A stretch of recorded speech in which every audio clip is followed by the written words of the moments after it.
think I have to fix the image. Excellent connection. That's great. I would like to edit.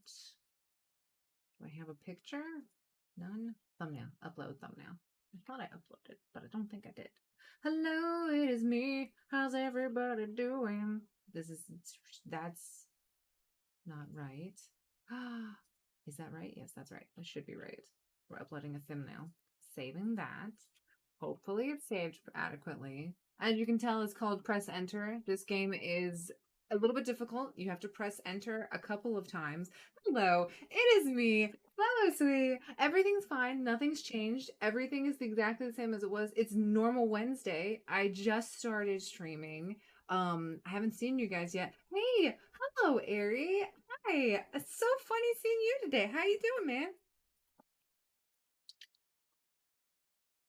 Hey, I know, right? It's so good to see you. And Susan, it is also follow sweet Susan, follow sweet Susan.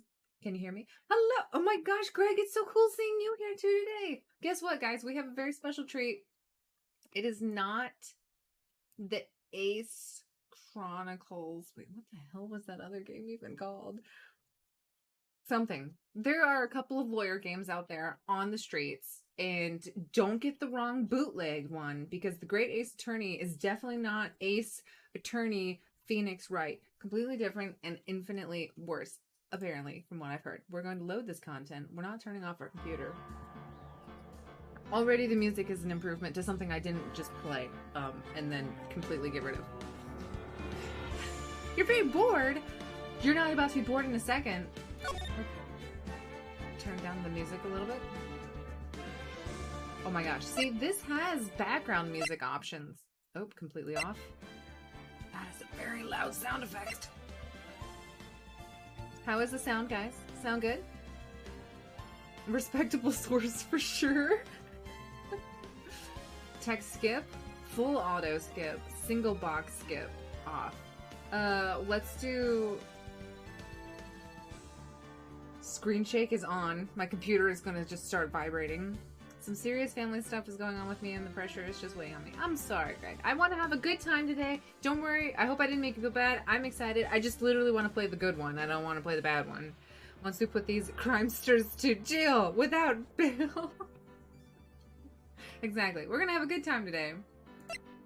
There's so many options. Let's do it in... Japanese. We'll do it in English. There's no Hungarian. I'm sorry, Greg. I don't know why they did this. And clearly they don't love. Press enter to set the language. I did press enter.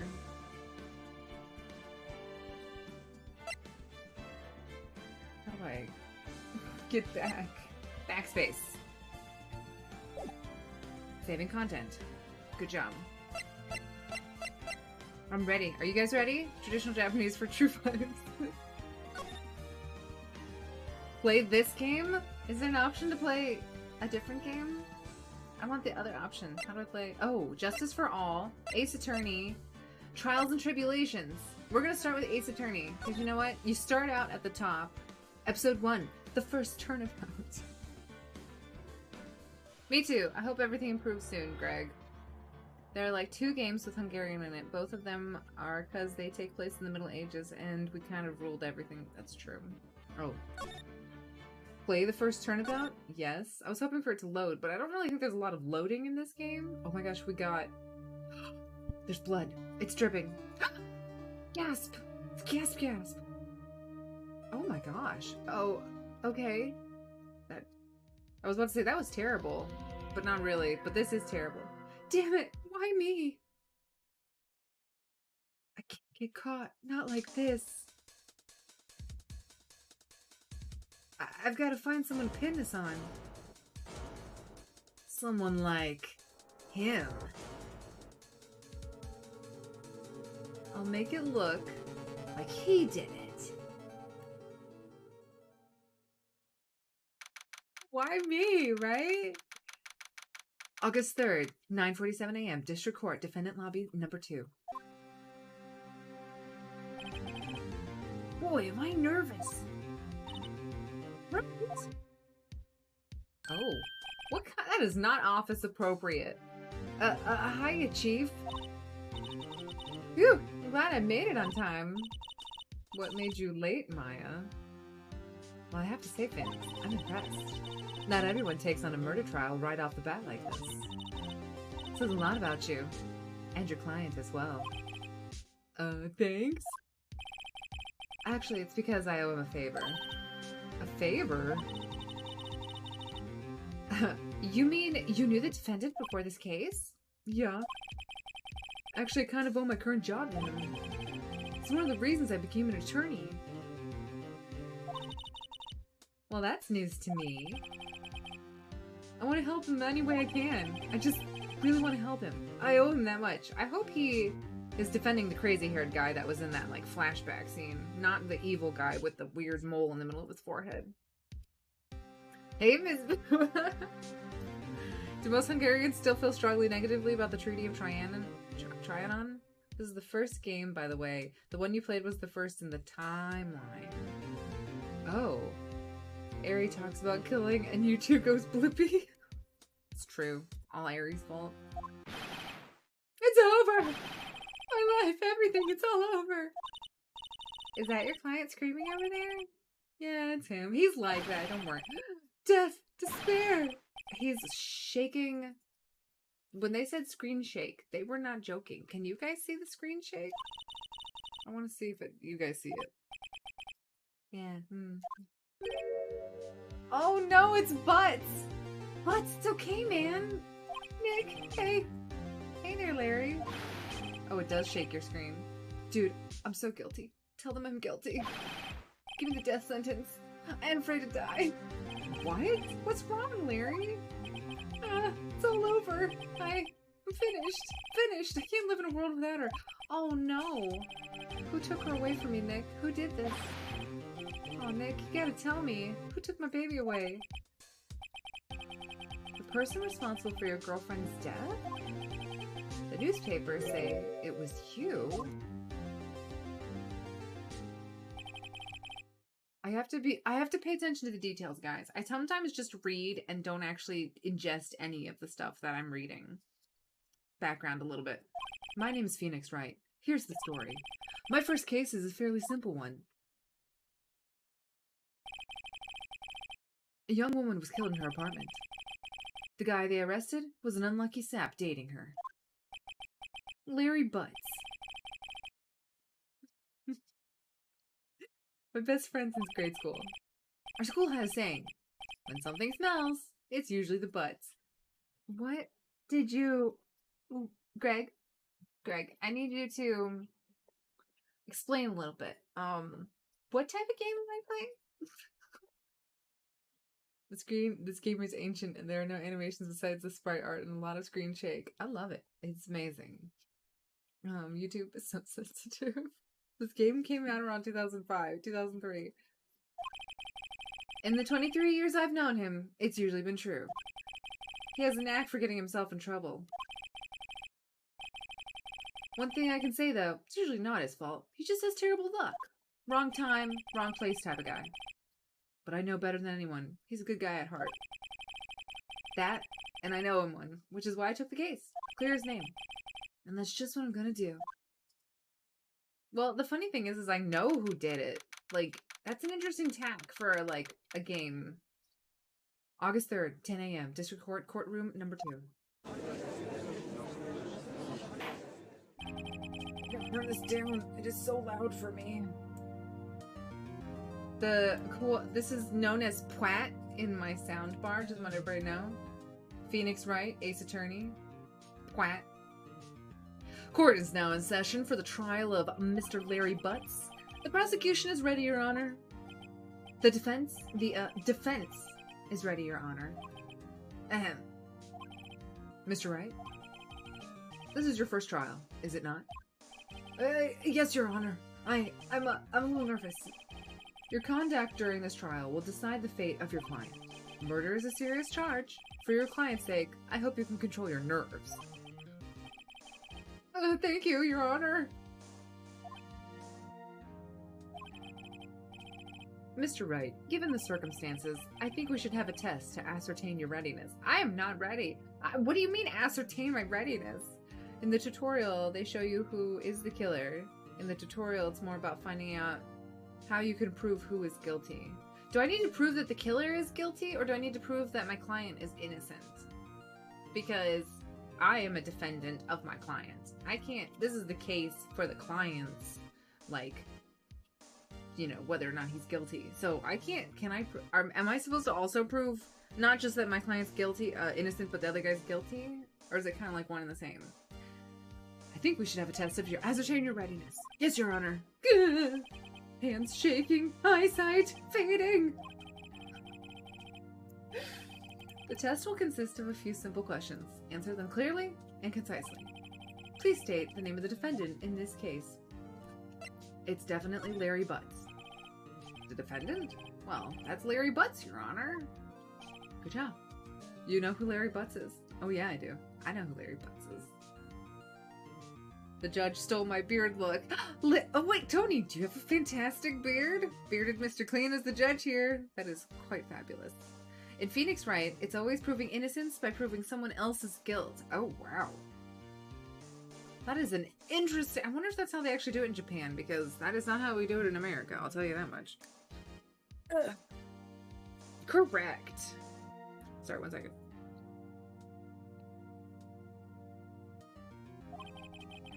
Just keep your wits about you and you'll do fine. Next question. This is a murder trial. Tell me, what's the victim's name? I know this one. Glad I read the case report cover so many times. I did not read the... No way. I forgot. I'm drawing a total blank here. Was I supposed to be able to read... Phoenix? Are you absolutely sure you're up to this? You don't even know the victim's name? What? How was I... What? No one gave me a court report to... of course I know the victim's name. I just forgot. Temporarily. I think I feel a migraine coming on. Am I failing already? Like, did I have an option to not do this? It's listed on the court record. Just press tab to check it at any time, okay? Okay, well, they just shamed me into knowing how to do mechanics. That doesn't feel very friendly. The game is the reason why society is in decline. I just know it. Remember to check it often. Do it for me, please. I'm begging you. Mr. Wright, who is the victim in this case? Cindy, okay. Hold still, let me read it. Attorney's badge. No one would believe I was a defense attorney if I didn't carry this. Do I have that permanently in my documents? Cindy's autopsy report. She died on July 31st between 4 p.m. and 5 p.m. She lost blood due to blunt trauma. That's how she died. Where's profiles? Mia. She's a very good defense attorney. Mia Fey. Larry Butts, the defendant in this case, a likable guy. He's 23. Cindy Stone, she's dead. The victim, she's a model, and she lived in an apartment by herself. Winston Payne is the prosecutor. He lacks presence, generally bad at getting his points across. Do I have evidence? Okay, that's all I have. Backspace. Backspace. No, backspace. Her name is Cinderblock. The victim's name is Cindy Stone. Correct. Now tell me, what was the cause of death? Blunt force trauma. She was hit with a blunt object. She died because she was hit with a blunt trauma thingy. She was struck once by a blunt object. Correct. You've answered all my questions. I see no reason why we should proceed. You seem much more relaxed, Mr. Wright. Good for you. Do I seem relaxed? Because I don't feel relaxed, that's for sure. Well then. First, a question for the prosecution, Mr. Payne. Yes, Your Honor? As Mr. Wright just told us, the victim was struck with a blunt object. Would you explain to the court just what happened, what that object was? The murder weapon was the statue of the Thinker. It was found, and it knocked her on the head. Like, that's just the irony there. It was found lying on the floor next to the victim. I see. The court accepts it into evidence. A statue in the shape of the Thinker, it's rather heavy. Right? Be sure to pay attention to any evidence added during the trial. That evidence is the only ammunition you have in court. Use tab to check the court record frequently. Mr. Payne, the prosecution may call its first witness. Prosecution calls the defendant, Mr. Butts, to the stand. There are some things here that are like, or at least were like in Japan, for example. When this game was made, the jury had no power to judge people's guilt in Japan, so the judge's word is final. Oh. They had no judgment by peers, I see. Chief, what do I do now? Pay attention. You don't want to miss any information that might help your client's case. You'll get your chance to respond to the prosecution later, so be ready. Let's just hope he doesn't say anything unfortunate. Uh-oh, Larry gets excited easily. This could be bad. Oh, Larry. Looking cocky, Larry. Maybe tone down the cockiness. Mr. Butts, is it not true that the victim had recently dumped you? Watch it, buddy. We were great together. We were Romeo and Juliet, Cleopatra, and Mark Antony. Didn't they all die? I wasn't dumped. She just wasn't taking my phone calls or seeing me, ever. Was it you anyway? Mr. Butts, what you describe is generally what we mean by dumped. Who translated this into English? In fact, she had completely abandoned you and was seeing other men, plural. She was a hoe. I did not kill her. She had just returned from overseas with one of them the day before the murderer. What do you mean, one of them? Lies. All of it lies. I don't believe a word of it. Your Honor, the victim's passport. According to this, she was in Paris until the day before she died. The victim apparently arrived home from Paris on 7:30 the day before the murder. Indeed, she appears to have returned the day before the murder. Dude, no way.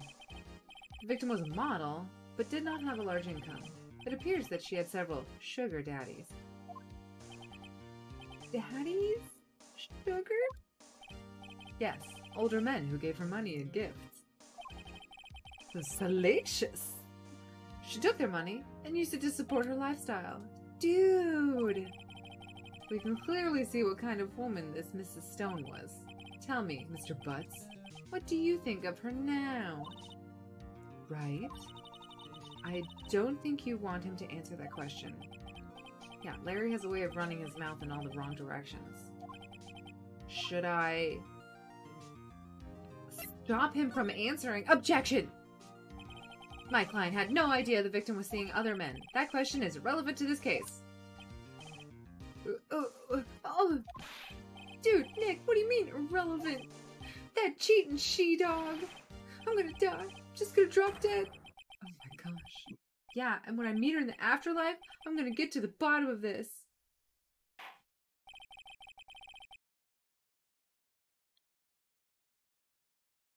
Oof. Let's continue with the trial, shall we? I believe the accused's motive is clear to everyone. Yes, quite. Oh boy, this is not so looking good. This is so not looking good. This is so not looking good. Next question. You went to the victim's apartment on the day of the murder, did you not? Well, did you or did you not?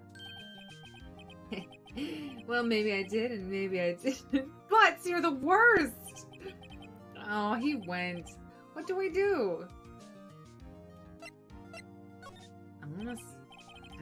I'll send him a signal. Tell the truth. Yeah, I was there. I went. Do I not tell the truth? I just brute force the answers and watch the wacky animations. That is so cute, Greg. That is like the sweetest thing. Well, Mr. Butts? Dude, chill. She wasn't home, man. So, like, I didn't see her. Your Honor, the defendant is lying. Lying? The prosecution would like to call a witness who can prove Mr. Butts is lying. Well, that simplifies matters. Who is your witness? The man who found the victim's body. Just before making the gruesome discovery, he saw the defendant fleeing the scene of the crime.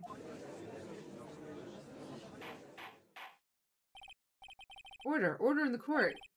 Mr. Payne. The prosecution may call its witness. Yes, Your Honor. This is bad.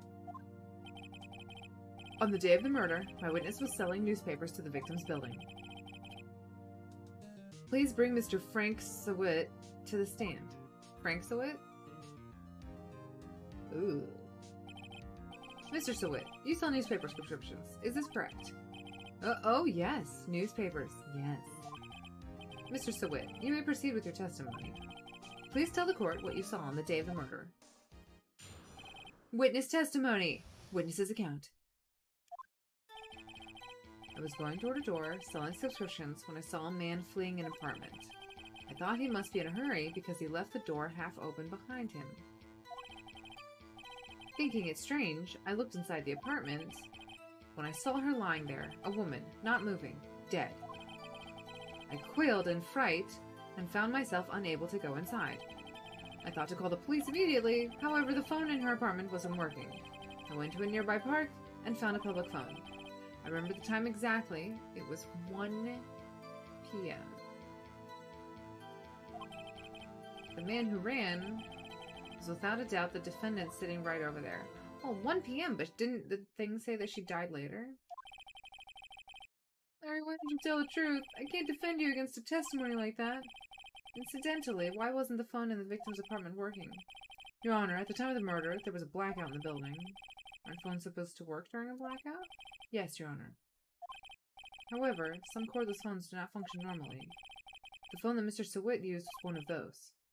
Your Honor, I have a record of the blackout for your perusal. From noon to 6 p.m. on the day of the crime. Now, Mr. Wright. Yes, Your Honor. You may begin your cross-examination. Cross-examination? Your Honor? This is it. The real deal. What exactly am I supposed to do? Why? You exposed the lies in the testimony the witness just gave. Lie? What? He was lying? Your client is innocent, right? Then that witness must have lied in his testimony. Or is your client really guilty? I prove he's not. You hold the key. It's in the evidence. Compare the witness's testimony to the evidence in the hand. There's bound to be a contradiction in there somewhere. Find the contradictions between the court record and the witness's testimony. Then, once you've found the contradicting evidence, present it and rub it in the witness's face. Okay. Open the court record with tab, then point out contradictions in the testimony. So, like, is this entire game all about, like, having innocent people that have witnesses who are literally lying about them? Like, how many times does that happen in life? Where, like, witnesses are like, yeah, I'm gonna put them away for good. I don't know. Alright. Cross-examination. Witness's account. I was going door to door selling subscriptions when I saw a man fleeing an apartment. Okay, well, the first thing is she died between 4 p.m. and 5 p.m. And he says... What do we have? This evidence clearly... I didn't mean to do that. How exactly are the evidence in the statement just now? They aren't, are they? Mr. Wright, please think the facts over before making accusations. I didn't know that that's what that meant, but now I do know, so that's good. I was going door to door selling subscriptions when I saw a man fleeing. Okay. I thought he must be in a hurry because he left the door half open behind him. Thinking it was strange, I looked inside the apartment, and I saw her lying there, a woman not moving, dead. I quailed in fright and found myself unable to go inside. I thought to call the police immediately. However, the phone in her apartment wasn't working. I went to a nearby park and found a public phone. I remember the time exactly. It was 1 p.m. Okay, so now we are going to present the autopsy. Objection! You found the body at 1 p.m.? You're sure? Yes, it was 1 p.m. for certain. Frankly, I find that hard to believe. This is amazing.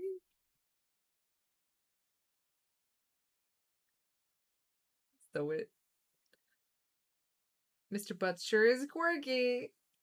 Also, you guys should really prepare because this game is Japanese. It is insane. The writers are all on drugs. Butts might be guilty, you guys. We aren't guilty. Why are you trying to put the blame on us? He deserves it. It's a tutorial. It gets more complex. I think for the first few cases, they show the murderer, but then they stop and they throw 6 witnesses that could have all done it. Oh. Your statement directly contradicts the autopsy report. The autopsy notes the time of death at some time but after 4 p.m. There was no body to find at 1 p.m. How do you explain this 3-hour gap?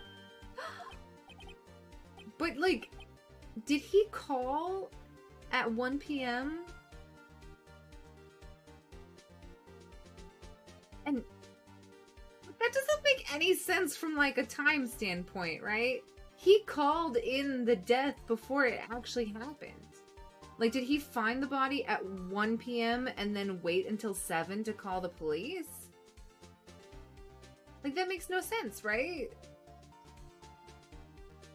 Because the police didn't get there. The police came, presumably after 4 or 5. So that, how does that even work time-wise?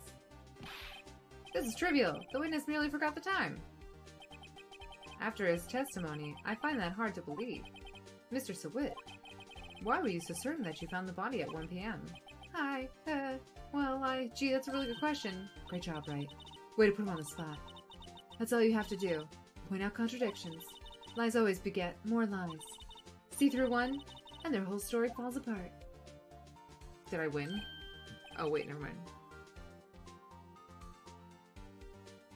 I remember now. Care to give your testimony again? The time of discovery. You see, when I found the body, I heard the time. There was a voice saying the time. It was probably coming from the television. Oh, but it was 3 hours off, wasn't it? I guess the victim must have been watching a video of a taped program. That's why I thought it was 1 p.m. Terribly sorry about the misunderstanding. I see. You heard a voice saying the time on a taped program. Mr. Wright, you may cross-examine the witness. Right. You know what to do. I've got this one. I'm so glad that Lawyer Boob's there for me. You see, when I found the body, I heard the time. There was a voice saying the time. It was probably coming from the television. But it was 3 hours off, wasn't it? I guess the victim must have been watching a videotape program. Well, I'm going to present the witness of the time the electricity was out. I'm presenting it. Whoosh. Hold it right there. The prosecution has said there was a blackout at the time of the discovery. And this record proves it. You couldn't have heard a television or a video. Well... The defense has a point. Do you have an explanation for this, Mr. Sawit? No, I find it quite puzzling myself. Quite. Oh, he's gonna break. I remember now, Mr. Sawit. The court would prefer to hear an accurate testimony from the very beginning. These constant corrections are harming your credibility. I think you got tangled in your own thoughts, but you're on the right track. And you seem rather distraught. My apologies, Your Honor. It must have been the shock of finding the body. Very well, Mr. Sawit. Let's hear your testimony once more, please. Hearing the time. Actually, I didn't hear the time. I saw it. There was a table clock in the apartment, wasn't there? Yeah, the murder weapon. The killer used it to hit the victim. That must have been what I saw. Why would he lie about the murder weapon when he knew that he killed the person? Why? He knew what the murder weapon was. This man is terrible. Like, awful. I'm gonna object, guys. I didn't hear the time, I saw it. There was a table clock in the apartment, wasn't there? Yeah, the murder weapon. The killer used it to hit the victim. This must have been what I saw. Now, find the contradictions. I'm going to present the fact that the murder weapon is not a time machine, aka clock. Also, what clocks are called are time machines. Your Honor, this statement contradicts the evidence. It does? don't see anything contradictory. Huh? Really? Objection overruled. Try to think before you make accusations, Mr. Wright. Oh, did I not time it correctly? Oh, I have to time it.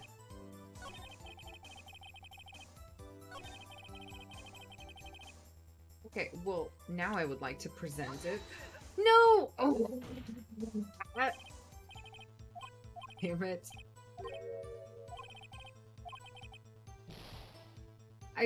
I'm fat fingering now.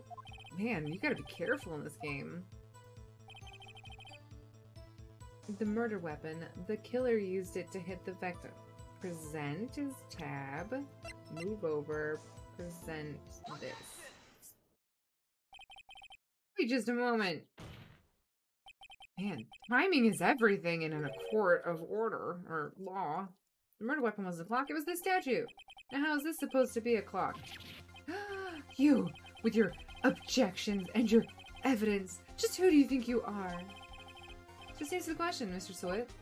Hey, I saw it there, okay? That's a clock. Okay, why didn't he say he had a watch on? Like, this man is just... Your Honor, if I may. Yes, Mr. Payne. As the witness stated, this statue is indeed a clock. The neck is a switch. You just tilt it and it says the time out loud. As it doesn't look like a clock, I submitted it as a statue. My apologies. I see. So the murder weapon was a table clock after all. Well, Mr. Wright, it appears that the witness's testimony was correct. This is a clock. Do you have any problems with his testimony now?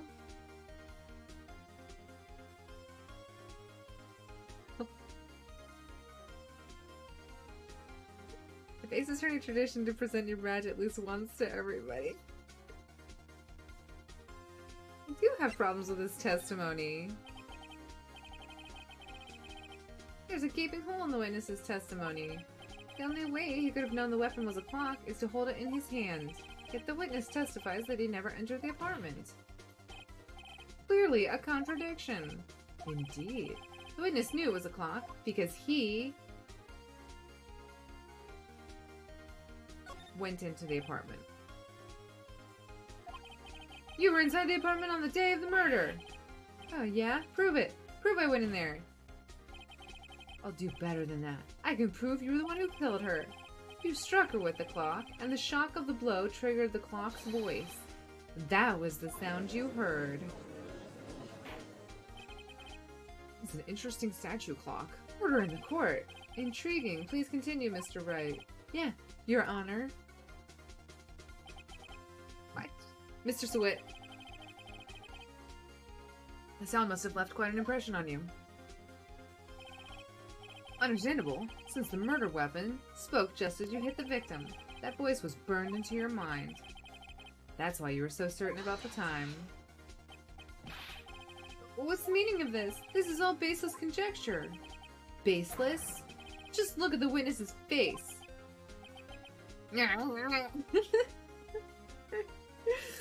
That's the true, like, piece of evidence that this guy's guilty. That face. Right there.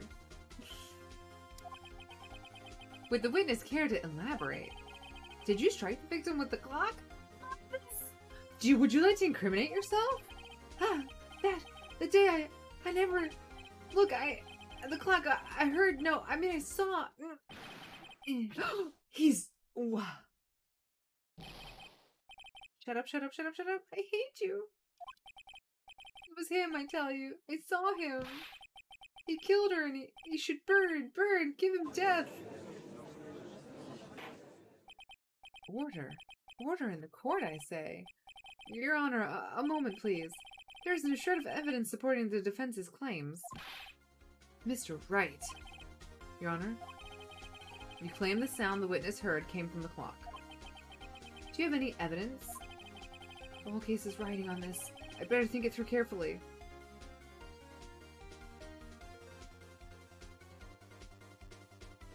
Let's just go through the court order real quick.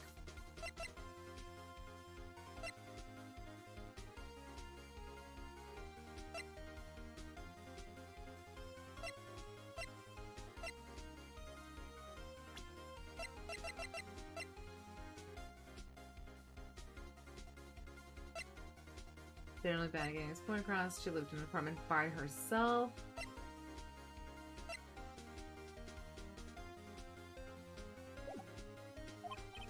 Your Honor, now Mr. Sewit heard was definitely this clock. A fact which is clear if you simply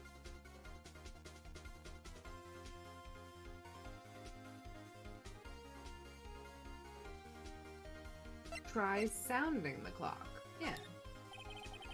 Let's sound the clock here, in this court. Your Honor, may I have the clock? I ask the court to listen very carefully. Everybody, shh.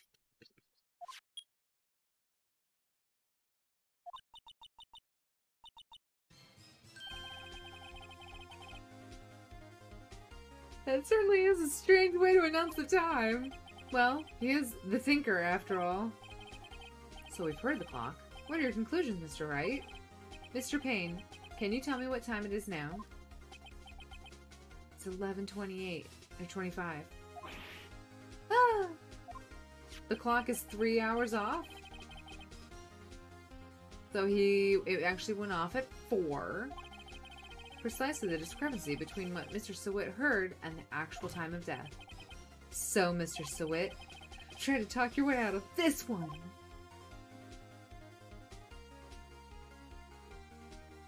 This is post-America Japan. Clocks were banned after it was revealed that the fascist Imperial Japan used clocks. He's innocent, yeah! Sometimes evidence gets updated. Oh. You forgot one thing. Uh-oh. What's he talking about now? Well, it may seem like that clock is running 3 hours slow. It proves nothing. How do you know it was running 3 hours slow on the day of the murder? If you can't prove that, you don't have a case. That's right. I'm not gonna prove that. Damn it, I was so close. Mr. Wright? It seems you lack the critical evidence to support your claim.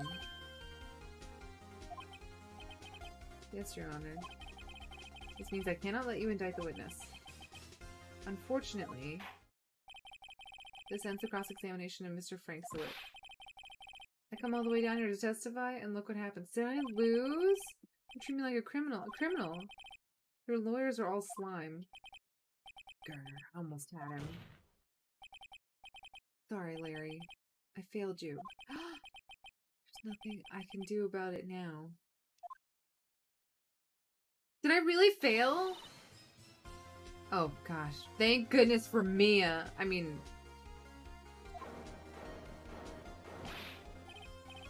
Chief, listen up, Wright. Don't throw this one away. Not like this. Think. But Chief, it's over. I can't prove the clock was slow the day of the murder. Nobody can prove that. Well, yeah. But that doesn't mean you can't still win. Try thinking out of the box. Don't waste time doubting the facts. Assume the clock was 3 hours slow and think through it. Ask yourself, why was the clock 3 hours slow? Figure out the reason, and you'll have proof. Right. Right? Can you think of a reason as to why the clock would be 3 hours slow? Yes. Wait! Maybe I can prove it. You must have evidence somewhere that can prove it, right? Find it, and let them have it. Well, Mr. Wright, you say the clock was already running slow on the day of the murder. Have you found any evidence to support this claim? Of course. There's a piece of evidence in the court record that can claim my proof beyond a doubt. Tough words. Let's see you pull this one off. Let's see this evidence that proves why the clock was running slow.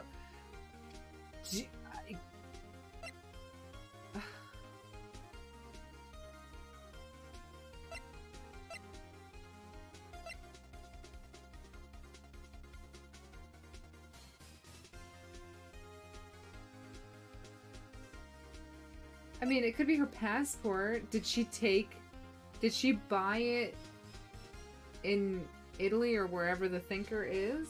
No, she went to Paris. Is the thinker in Paris? Is there only a 3-hour time difference between Japan and...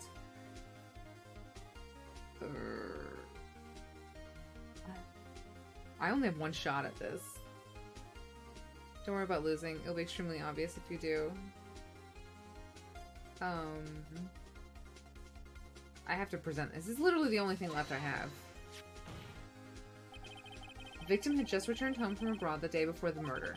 As we all know, the time difference between here and Paris is 9 hours. When it's 4 p.m. here, it's 1 a.m. the next day there. The clock wasn't 3 hours slow. It was 9 hours fast. The victim hadn't reset her clock since returning home. That's why the time you heard when you struck her dead in her apartment was wrong. Also, this is the perfect game for me to backseat. Proof enough for you, Mr. Sewitt? Or should I say, Mr. Did It? Ah!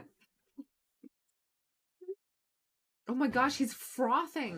What is this game? Snap, snap, snap. Order, order, I say. Well, the case has certainly turned out differently than we all expected. I feel like a lot of them are going to turn out different. Foaming at the mouth. Yeah, he was foaming. Did he die of, like, cyanide poison? He's been arrested and taken away. Very well. Me when I lose a case in court. He died of rabies. Oh, poor man. Yes, Your Honor. I have to say I'm impressed. I don't think I've ever seen someone complete a defense so quickly. And find the true culprit at the same time. Get prepared. Prepare your butt, Mr. Judge. Thank you, Your Honor. At this point, this is only a formality, but this court finds the defendant, Mr. Larry Butts, not guilty. Am I always a defense attorney? I'm never a prosecutor. They have... I'm sorry. They have confetti at this court. I'm excited. And with that, the court is adjourned. Case nailed it, guys. We got it. This game is Japan incarnate. I prefer Japanese visual novels over JRPGs. The insanity just gets filtered through better. It turns out that Frank Sewitt was a common burglar. He posed as a newspaper salesman to check and see. I thought he was going to be one of the sugar daddies. That day. Oh no, here we go. When Larry went to her apartment, the victim wasn't home. After he left, Mr. Sewitt let himself in to do his dirty work. Does everybody have keys to this woman's house? While he was searching her place, the victim returned. Flustered, Mr. Sewitt grabbed the nearest blunt object he could find.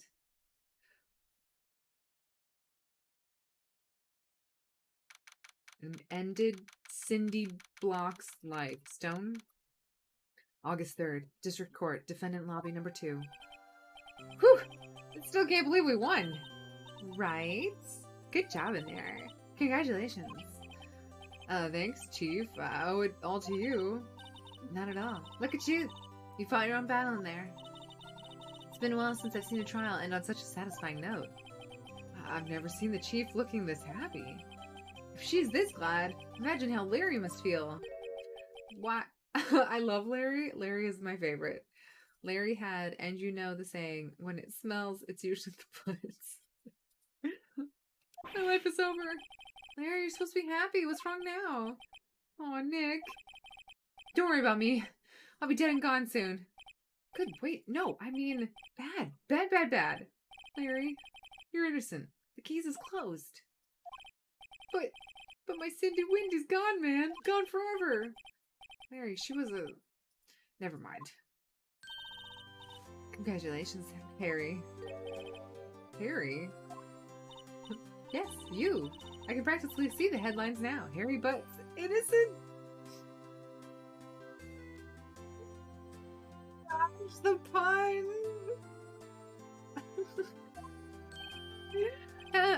Thanks. I really owe you that one. I won't forget this ever. Let's celebrate. Dinner? Movie? My treat? No, I couldn't. Hey, I was the one who got you off the hook. Oh, hey! Here, take this. It's a present. A present from me? Wait, wasn't this the evidence that... Actually, I made this clock for her. I made one for her and one for me. Really? You made this? And she took this heavy statue with her to Paris and then brought it back? Well, thank you. I'll keep it as a memento. Yo, Nick. Can you believe it? I was so into that chick. And she was just playing me for a fool. Don't that make you want to just cry? Larry? Are you so sure? Excuse me? I think she thought quite a lot of you, in her own way. Nah, you don't gotta sympathize with me. It's okay. Oh, I'm not just sympathizing, really. Isn't that right? Don't you have something to show your friend? Something that proves how she felt about him? Huh? Oh, yeah, right. What the heck is she talking about?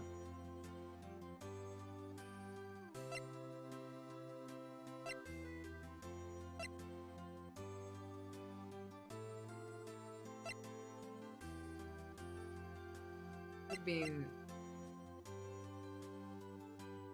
she kept it on her, so I mean, this is the only thing that... Check this out, Larry. Proof positive you weren't just some chump to her, huh? What about that clock? This is the clock you made for her, Larry. She took it with her when she traveled. Whatever, she probably just needed a clock, that's all. You think so? It's a pretty heavy clock to take traveling. She was killed by the object that you made for her. I feel like this is Tony's game. 95% of the names are puns. Just like Mr. Saw It there. Oh, that was it. Mr. Saw It. I don't know why I saw Sahit. Well, make of it what you will. Hey, Nick. I'm glad I asked you to be my lawyer. Really, I am. Thanks. Hope that made him feel a little bit better. Do I have to just give out evidence now? I hope you see the importance of evidence now. Also, hopefully you realize things change depending on how you look at them. People, too. We never really know if our clients are guilty or innocent. All we can do is believe in them. And in order to believe in them, you have to believe in yourself. Right? Listen, learn, grow strong. Listen, feel, think. Never let go of what you believe in. Never. I can't stop looking at her boobs. I'm so sorry. That is an interesting top to wear into a lawyer courtroom. Well, I think our work here is done. Shall we be off? Yeah, I guess so. Say, how about dinner? On me. We'll drink a toast to innocent butts. Yeah! Oh, speaking of Harry, you were saying part of why you became a lawyer was because of him. Yeah, part at least. You have to tell me more about it sometime. Maybe. Over drinks? Is my boss flirting with me? Mr. Saw It sounds like it should be the villain from the Saw movies. Yeah. And so, my first trial came to a close. Larry slapped me on the back and said, "Gee, Nick, it's good to have friends. But I'm pretty sure he's not going to pay us. Unless you count the clock he gave Mia." I didn't know it then. That clock was soon going to be at the center of another incident. And my promise to tell the chief about me and Larry will be one promise that I wouldn't be able to keep. The end. Does Larry do something else again? Larry Butts. This guy. Oh, it's another sugar daddy with another hoochie mama girl. So a brand new episode's been added, guys. What did you think? I love how most things in this game can be answered with Japan. Why is Mia wearing that? Japan. I mean, it's true. I think Mia's here in the background looking angry. Oh, no. I don't know how I feel about this, guys. Yes, save my progress. I'm saving. Oh, save a slot to save it. Okay, here we go. Nice. My cellular is ringing. Ring, ring, ring. Beep. Hello, this is Maya, not to be confused with Mia. Hey, Maya. It's me, Mia. Wait, is this a flashback? Mia, what's up? You haven't called in a while. Clearly this is Maya. Why is her name crushed out? Sorry, I've been so busy. How have you been? Well, lonely. And it's all your fault. Nah, I'm just teasing. It's been great. I'm finally getting used to having my own place. That's good to hear. Maya and Mia are twin sisters. I'm calling it now. Maya is the one who's actually dead, not Mia. Mia is still alive somewhere. Actually, I'm calling because I have a favor to ask. I know, I know. You want me to hold evidence for you. Sharp as always. No, wait. Cindy was the one who died. Mia is my boss. Maya is... her... sister? There's a lot of buzz about the upcoming trial. I just don't feel safe keeping the evidence here. I gotcha. So what is it this time? You do not leave evidence in some random pedestrian's place. You lock it up in the jail or the police. Like, there's gotta be an evidence locker. So what is it this time? It's a clock. A clock? Yeah, it's made to look like the statue, the thinker, and it tells you the time. I thought you might like it. You always like toys.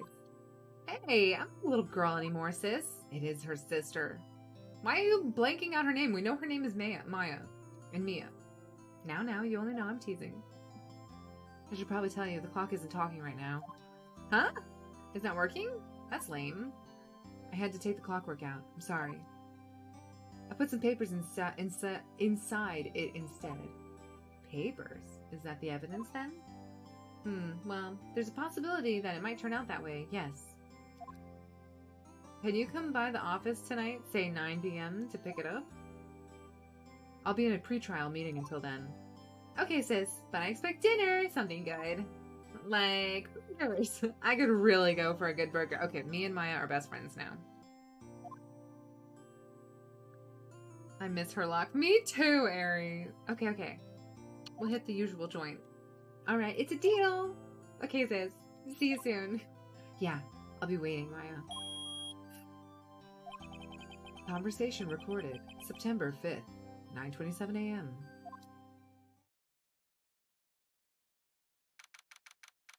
September 5th, 8:57. So, an hour prior to that? I'm so bad with time and memory. This is not a good game for me. I don't remember anything. Now, Miss Faye, I'll take what's mine. The papers. I'm sorry, but I can't give you what I don't have. Miss Faye, you are a poor liar. Why, I see it right over there. That must be the thinker that swallowed those papers. How could you know? Ho, ho, ho. You are not cogniferous of my background? Gathering information is my business, you see. I should have been more careful. Ho, ho. My dear Miss Faye, I'm so very sorry, but I'm afraid I must ask you for one more thing. Your eternal silence. Farewell, Miss Faye.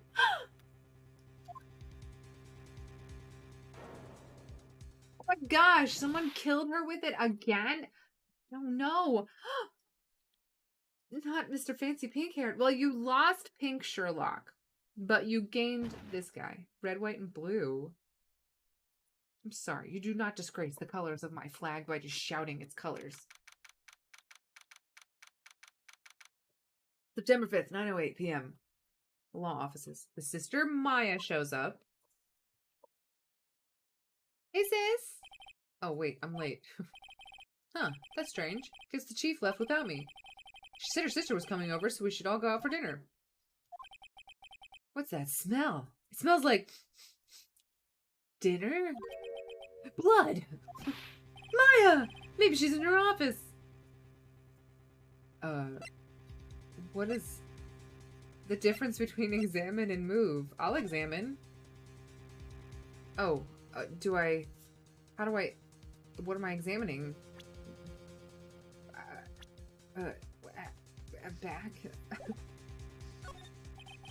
I smell blood, and that can't be good. I have to check and see if Maya, the chief's okay. Okay, hold still. I don't know. Am I examining just this entire room? Okay, well, is there anything to look at? I don't know. I'm just gonna go towards the door. I have to check and see if Maya the Chief's okay. Well, how the hell do I check? What am I checking? Just random things? How do I get to checking?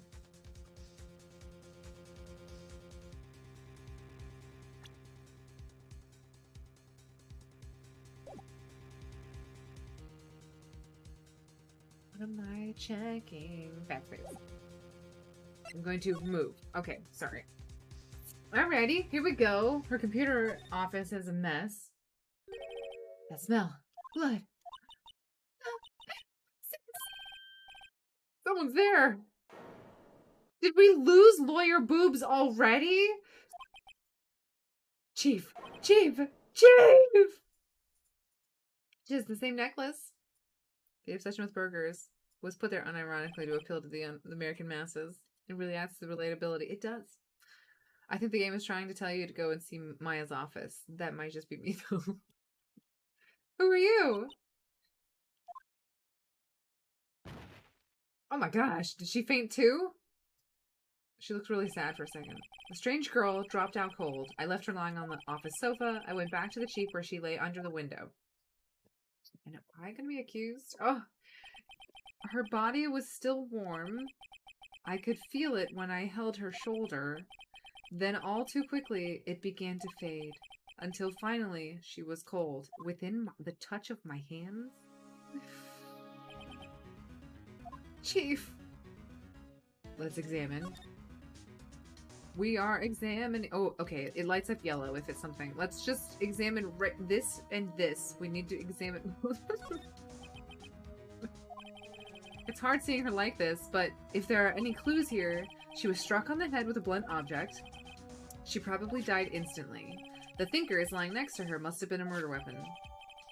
Looks like a statue, but it's actually a clock made by Larry Woods. There are some glass shards near the chief's body. Must be pieces of the glass nightstand lying broken in the back of the room. Broken beyond all recognition. Nothing else that seems like a clue here. A piece of paper? It must have fallen from Mia's hand. What could it be? It says... Maya. The word is written in blood on this scrap of paper. Maya? Did Mia write this? This piece of paper is a receipt from a department store dated yesterday. A department store receipt with letters written in blood on the back. I think that's enough snooping around for now. I'd better call the police and find out what that girl was doing here. It's encrusted with dry blood. How ironic that this became the murder weapon again. Oh, it shows me... It's painful to look, but I have to. Looks like she was hit with a blunt weapon. She probably died instantly. That's got a check mark on it now. These now probably will have a check mark. That's nice that they give you the check mark, you know. F's in the chat. You guys are so funny. Check a mark. Check a mark. I got that. Good, good. Plant. We're not going to discuss the fact that the plant was, the chief's chair. A simple, functional design. Feels pretty good to sit in, too. I'm glad I'm making commentary. What about her shoes? Do I care about her shoes? Okay. The window? Do we care that the window was open? There's a large building right across the office. The Gateway Hotel. A nice, luxurious place. Did someone see it? Let's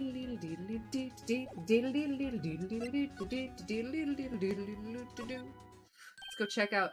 The girl's gone! Where'd she go? Put her right here on that sofa. Uh-oh. Oh, she didn't run on me. Oh, no. Never mind. She's right there. Yikes. Let's give her like that. Excuse me, but who are you? It's okay. I work here. Maya. Maya Fey. Maya Fey? Maya? So Mia was writing the girl's name. Maybe I should show her the receipt. I never thought there'd be use for evidence like this outside the courtroom. I would like to present to you a bloody scrap of paper with your name on it written by your sister. I'm sure she would love you to see this. Before Mia died, she wrote a message with her own blood. She wrote it on the back of this receipt. That's my name! Why? Why would she write my name? Please, just calm down. Why would she write my name? Oh no, now I've done it. I better hurry up and call the police. Can I present to you this? I mean, we're just gonna... This was lying next to the chief. I know, I saw it there too. I thought they might be pieces of the light stand. Maybe. Never heard of a glass light stand before. Yeah. I never thought that a pair of humongous would distract you so much. Crazy conspiracy, but Mia and Maya are actually the names of her two luscious ladies. Hey, I'm a thorough investigator slash prosecutor slash defendant, okay? Like, no boob left unturned. So, what happened? She seems to be in shock. I don't want to disturb her, but I have to know. Excuse me. Can you tell me what happened? I came in. The room was dark. And sis... So she's already dead. You and the chief? So you're the chief's sister. I'm her younger sister. And you were here visiting? This late at night? Yes. So she wanted me to keep some evidence for her. Evidence? Yeah. It was that clock. It was the thinker. Okay. I'm gonna examine her. Nope, guess I'm not examining her. But I will examine the door. The door to the chief's office is slightly open. I better not touch the doorknob. A large painting. I guess they call this modern art. I, on the other hand, call it a mistake. You know what? I already like this man. Because modern art is crap. Sorry. Modern art. Not like art that's made nowadays, but just specifically modern art. This sofa's for clients. It's leather. A real luxury model. The reception desk. It usually sits here. Well, I'm glad it still sits there. That'd be weird if it weren't. You couldn't cram more legal books in here, even if you wanted to. Few can gaze upon the shelves without feeling insignificant. A small writing desk cluttered with office supplies.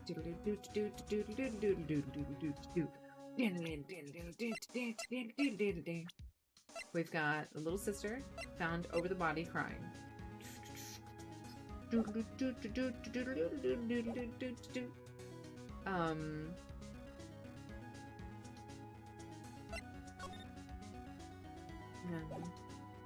How do I?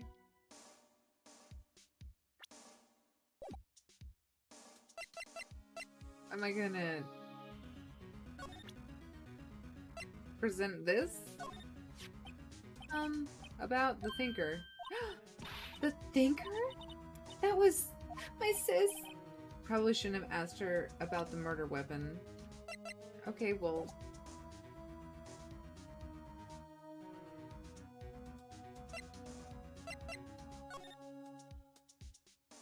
How do I call the police? How do I end whatever is happening here?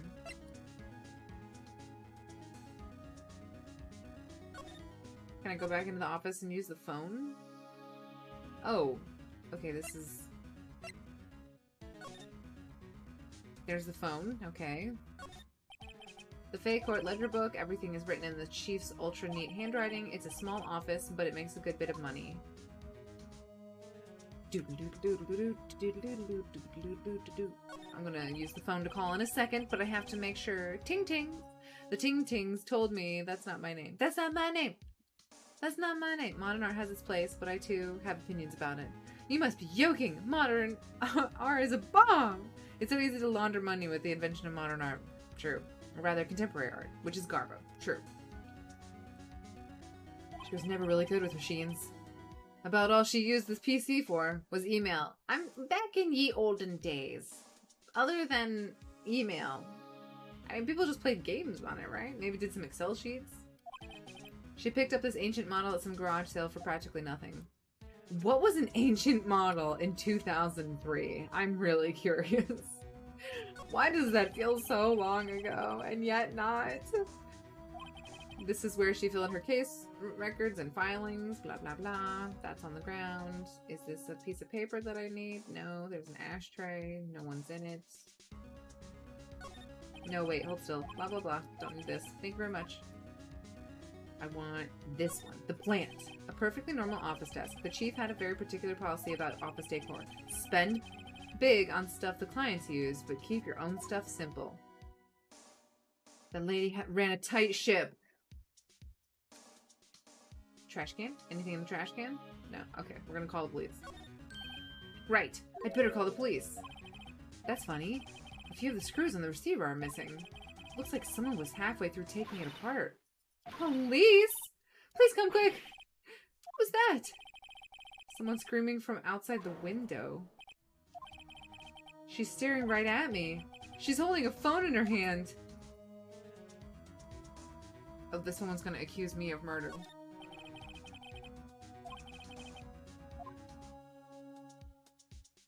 Hold still. We need to move.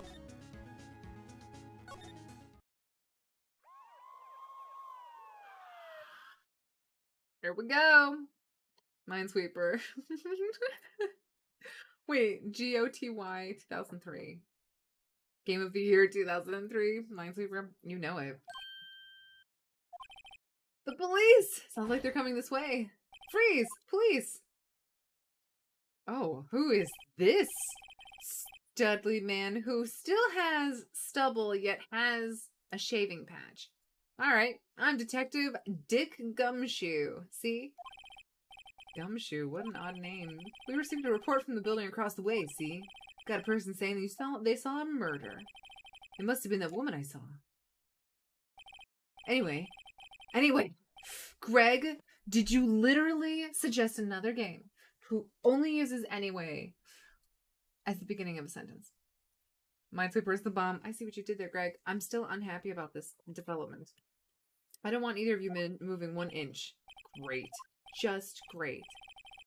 Maya, wait, she wouldn't have. Whoa! Excuse me! The word Maya here mean anything to you? I thought I had all the evidence on me. That's my name. What? The victim drew this here note in her own blood, see? With her dying breath, she wrote down the killer's name. Killer, I'm not. Case closed. You're coming down to the precinct, ma'am. What?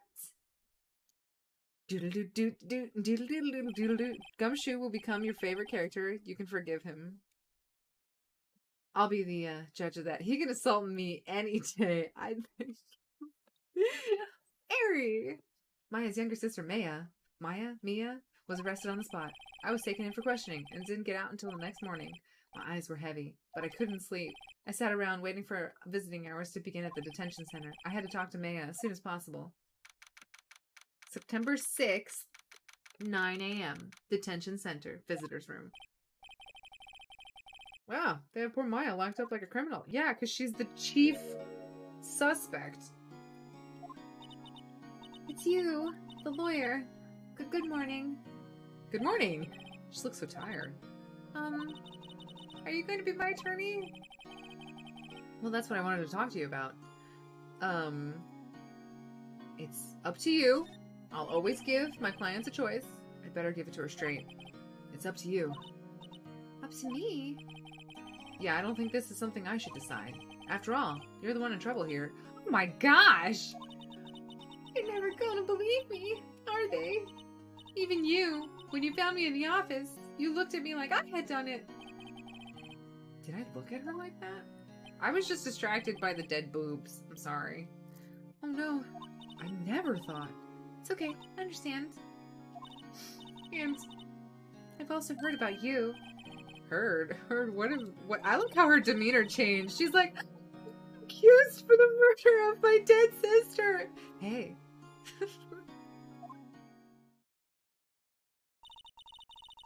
Today was my junior partner's first time in court. Wow, really? How'd that go? It was quite the scene. Honestly, I was on edge the whole time. It's been a while. Huh, so he crashed and burned? He's a genius. One of those strike fear into the hearts of evil type. Are you telling me I had a chance with lawyer boobs and I lost it because she died? This is terrible, guys. She's sussy for show. Police brutality incoming. The only thing he's lacking is experience. Who wrote this? Oh, it sounds like it was fun. Well, I know who to go to if I ever get into trouble now. I don't know, Maya. I think you might want to wait. Give him 3 more years. That is, unless you want to be found guilty. What is happening? That's what she said! That is what she said. I'm sorry. I didn't mean to insult you. No, it's okay. It's true, I guess. But at the same time, I can't just sit by and watch. When I think of the person who did this to Mia... I know. Let's examine you. Oh, I guess we're not examining you. Hey, buddy. Hey, handsome. This guard monitors the visitor's room. He hasn't moved an inch. A real pro, this guy.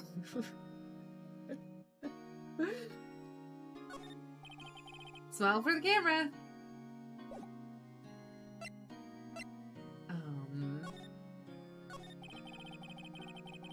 There's something I've been wanting to ask you. Yes? What's with that outfit? Oh, this? This is what all acolytes wear. It's my uniform, you could say. Acolytes? Like people in religious training? What is it you do? Oh, it's nothing strange, really. I'm a spirit medium in training. A spirit medium? Pretty sure that qualifies as strange.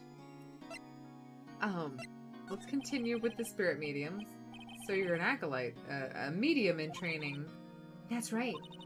The Fae family, especially the women, have always been very sensitive to the spirit world. This went Japan on me. Greg, it went Japan! I don't think you would stoop so low, but tampering with evidence is illegal. Normal convo at my home! Aries. Wait a second, you said the Fae family? So, Maya was into this stuff too? Of course! She left the mountain to follow her career, she said. Her powers were first class, too. I had no idea. Wait, what? So you're a real, honest-to-goodness spirit medium with ESP and all that? Yes, in training. Well, can't you contact me as spirit then? We can just ask her who killed her. I'm sorry. I'm still in training. Is this why Mia was so good at, like, being a defense attorney? She was able to, like, listen to the dead bodies? This took a weird turn, Greg! I couldn't do something on that level. I thought that would be too easy. Could you tell me about the day of the murder?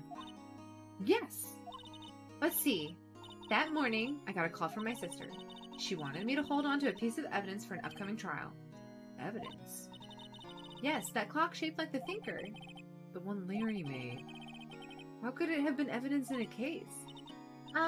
Right. She said something about that. I remember. Do you want to hear it in her own voice? Her own voice? Oh, that's right, because she recorded it. I'm pretty sure a conversation is on my cell phone. You recorded it? Yeah. I forgot how to delete those things. So, you say you have a conversation with your sister on your cell phone. I thought she was gonna, like, summon Maya from the dead and be like, here's what I said to my sister. The only thing I don't like about this game is the spirit medium stuff. It has its place, but it's weird for show. I mean, it adds definitely a level of quirky I was not expecting. Right, oh. I just remembered that detective took my cell phone. Sorry. Oh, right, of course. Next time I see Detective Gumshoe, I'll ask him for it. I'll write you a note so you don't forget, okay? I can't tell if she's, like, flirting with her, like, eyes. Like, why is her head down and she's like, hey, I'd like some information. Maya's memo. A conversation I had with my sister is recorded on my cell phone. Well, something the matter? I was wondering, can I ask you a favor? This is the address of a famous lawyer. My sister gave me this a long time ago. She said if I was ever in trouble, I should call him. And, well, I'm in trouble. Do you think you could go ask him to represent me? I thought you asked me to represent you. Are we getting two what? What? Sure. What? Greg, is this important? Should I care about what this decision is? She's one of the most developed characters in the Ace Attorney games. That's nothing against Maya. I love her. There's way more stuff to her than just the spirit medium stuff. I think I'm supposed to... I mean, I have to... She asked me. I'm gonna accept. Unless you say no.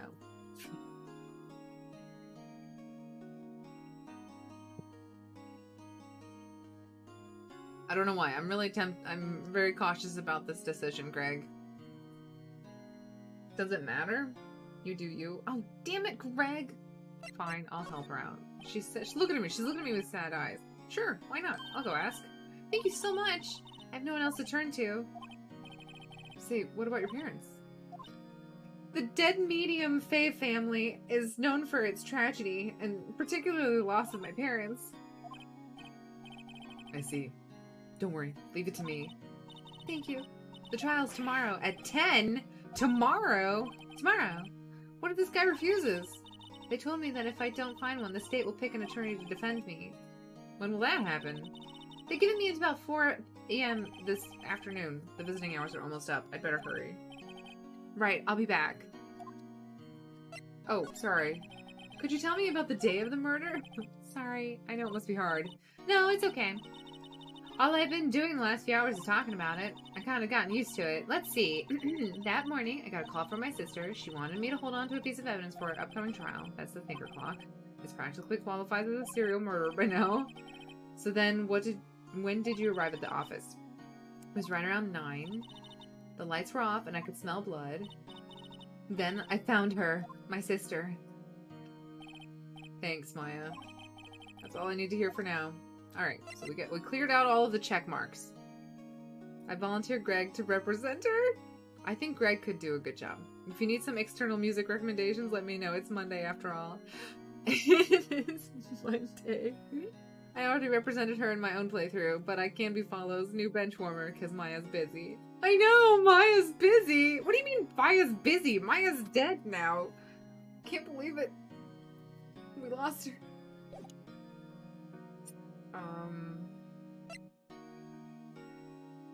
Let's just look at our last yards. Profiles. We now have a detective at the local precinct. Oh, he's 30. She's 17. They were 10 years apart? That's crazy.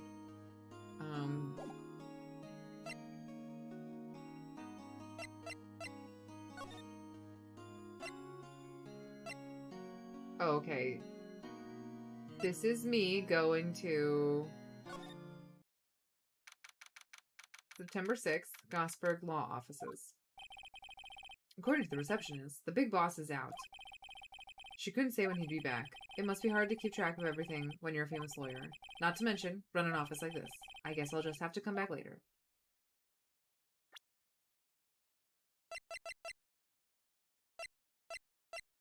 Where's the piece of paper that I got telling me to go here? That's what I want to know.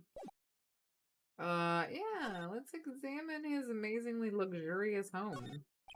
Office. A table for clients. An elegant ebony case. And if I'm not mistaken, that lighter's made of solid gold. Even I can tell someone here's got money to burn. An expensive potted plant. No idea what kind of plant it is, but probably the most expensive one available. Another? This painting has been bugging me ever since I stepped in here. Oil paint is so thick, it's practically giving me a stuffed nose. I'm sure the price is nothing to sneeze at either, for that matter. A solid mahogany desk. The wood's been polished to a deep luster.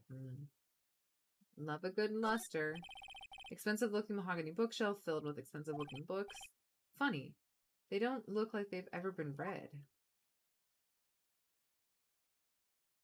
Crystal ball. A globe. This guy's also a medium, apparently. Okay.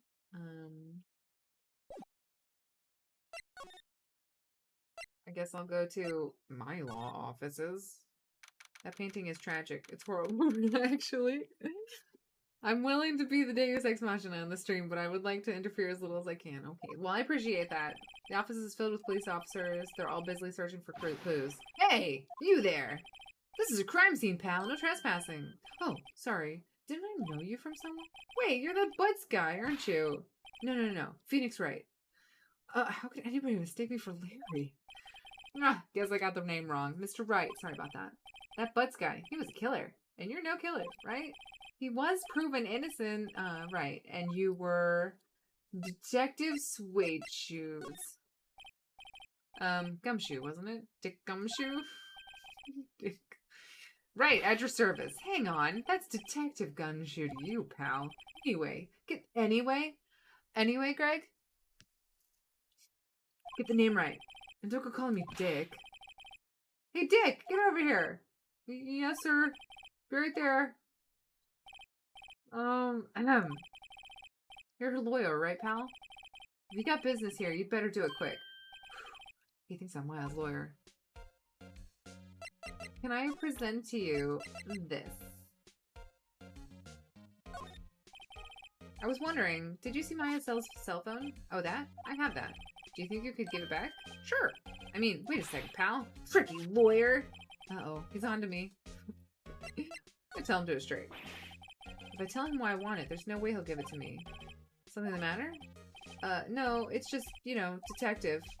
Nope. I know nothing, pal. That cell phone has a lot of numbers on it, like her boyfriend's. A cell phone holds all a little girl's sweetest and spiciest secrets. Ugh. Are you trying to confuse me? Sorry, pal. I already checked all the numbers in my memory. I already checked all the numbers in memory. Impressive. You're quite the detective. Uh-huh. Oh, here. You can have the phone back. There weren't any suspicious call records in there after all. Seems he didn't notice the recorded conversation. Check the court record to hear the recorded conversation. Do. Oh no! Okay. Enter. Okay. What's up? Haven't called you in a while. Again? What is it this time? I had to take the clockwork out. I got some papers inside. I just like how it's like, hey, I'm gonna give you a statue. The statue also happens to be a clock. However, I took the clock pieces out. And she's like, darn it, I really wanted to have a statue clock. It's okay, though, that it's only a statue. I'll leave that up to your imagination. See you tonight at 9. Tonight at 9. Okay, so she had a reason to be there, so...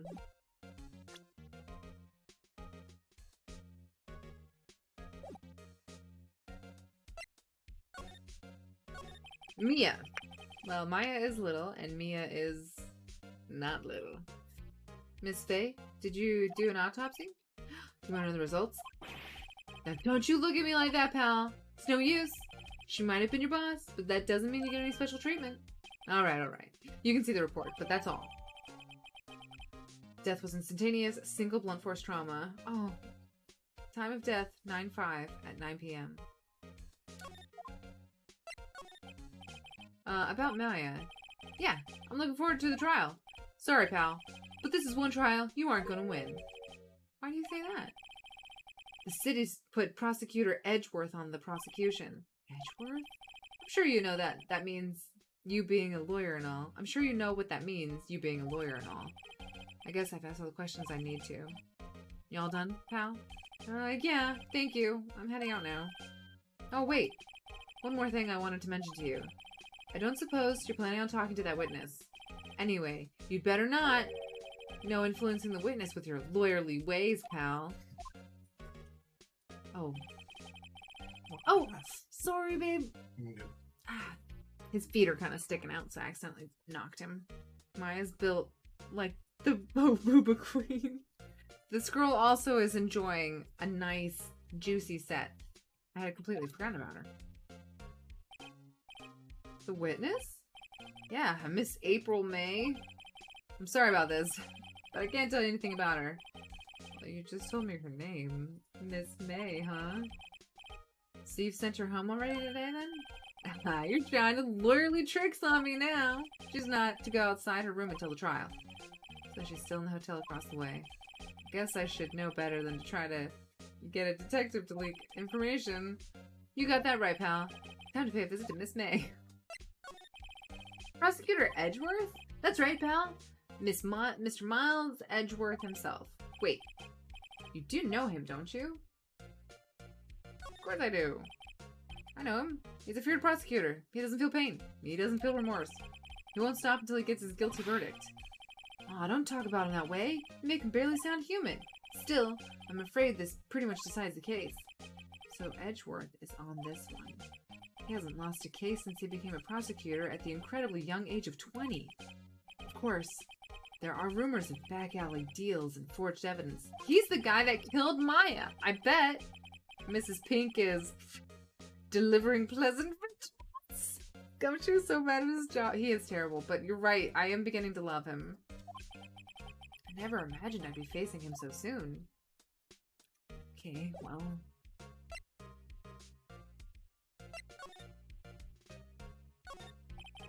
Maya's favorite potted plant. I remember it had this bizarre name no one could ever remember. Cordyline Strictipal! Who was that? No clues here. Maya's desk, perfectly clean, as always. The only thing it's missing is Maya. Who cleaned this room? The sky is blue and so am I. There's that hotel right across the way. An old movie poster. Apparently, this was the first movie that made Maya cry when she saw it. I'll have to check it out one of these days. There's a horrendous amount of legal books here. Scarier still is that Maya probably read all of these. Good old Maya.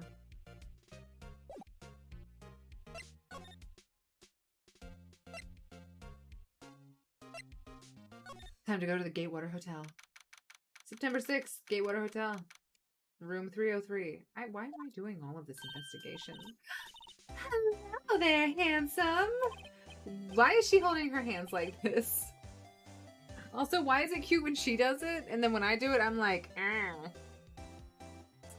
hi.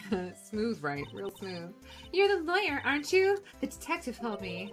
He said, don't say nothing to that lawyer, pal. Tee-hee. I'm gonna thank Detective Gumshoes for making my job harder. He also made your job easier, Phoenix, so tone it down a bit. Gee, this is like something out of a movie. So exciting, I can hardly contain myself. Oh, let me freshen up so I can look the part of the beautiful eyewitness. Pity the lawyer that has to cross-examine this one. It's gonna be you, dude. There's a screwdriver stuck in this drawer. I wonder what's inside. Let's take a look. Hey, hey. What are you doing? No touching. Oh, bad boy. You really shouldn't pry around in other people's rooms now. Why did her eyes turn evil? You wouldn't want to make me upset, would you? Upset? I thought she was going to explode for a second there. I wonder what could have been inside that drawer.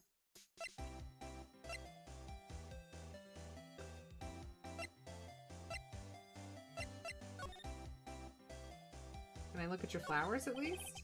The flowers are fake, as expected. I know sunflowers and tulips, but that's about the extent of my floral knowledge. Those are roses, Phoenix. Ah, a still scene painting. Wait, should that be still life? Whatever. One of those is hanging on the wall. Champagne. The late summer sunlight streams through the window. There's the Fay & Co. Law Offices building, of course. You can see the inside of the room pretty clearly from here. I think it would be a little difficult to recognize a face from this distance, though. I feel like that will be significant. A bottle, 2 glasses are on the table. Somebody must be staying with her. Let's get down to business. It's been recently made. Nothing eye-catching here. I don't want to find evidence of whatever is happening. I'm not going to try to open that again because I don't want her to get angry at me. Hello? Can we talk? Do you think you could tell me something? I need you to describe what you observed at the time of the incident. Oh, observe. Incident? You sound just like a lawyer in the movies. I like a man with a big vocabulary. I am staring disrespectfully. I think we all are staring a little disrespectfully, but she is terrifying. Better not encourage her. You know, that thing that happened the other day. The bad thing? What did you see when it happened? I don't suppose you could tell me about it. Pretty please. Well, let me see. Well, dream on.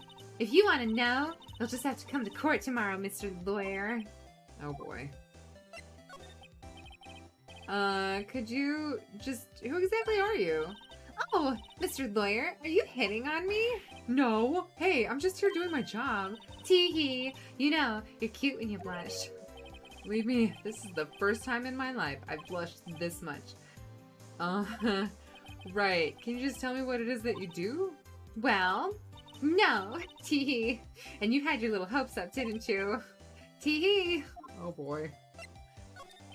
I see there are 2 glasses on that table. There's a lot of, like, sugar daddies and, you know, friends in this game.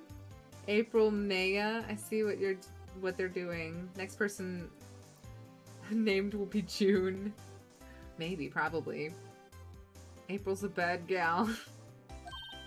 Oh, what amazing powers of observation. You must be one of those famous detectives like on television. No, not me. I'm just a lawyer. Say, Mr. Big Detective, why don't you go look for clues in the garbage? Miss May doesn't like nosy little lawyers. Oh boy. Well, thanks for your help.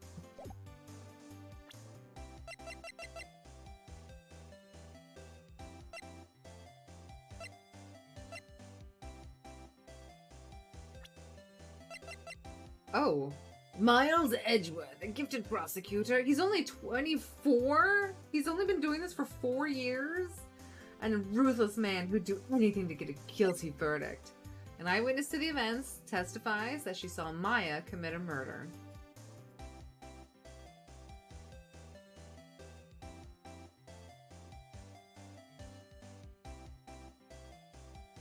Doesn't seem like the timing for that is appropriate, but that's okay.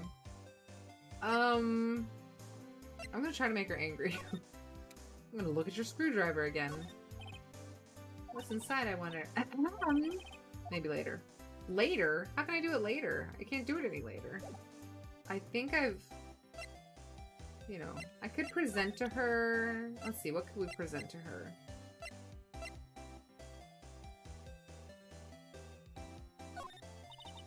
Excuse me, but I'm a witness? Police witness? You understand? How could I possibly give you any information in good conscience? Me, the witness?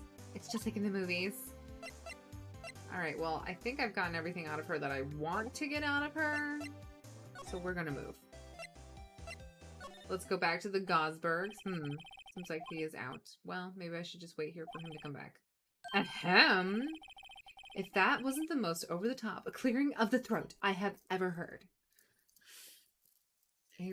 April's a bad gal. This game was made for Nintendo devices, the ones children get sometimes. Like I said, I was a kid too when it was first introduced to this game.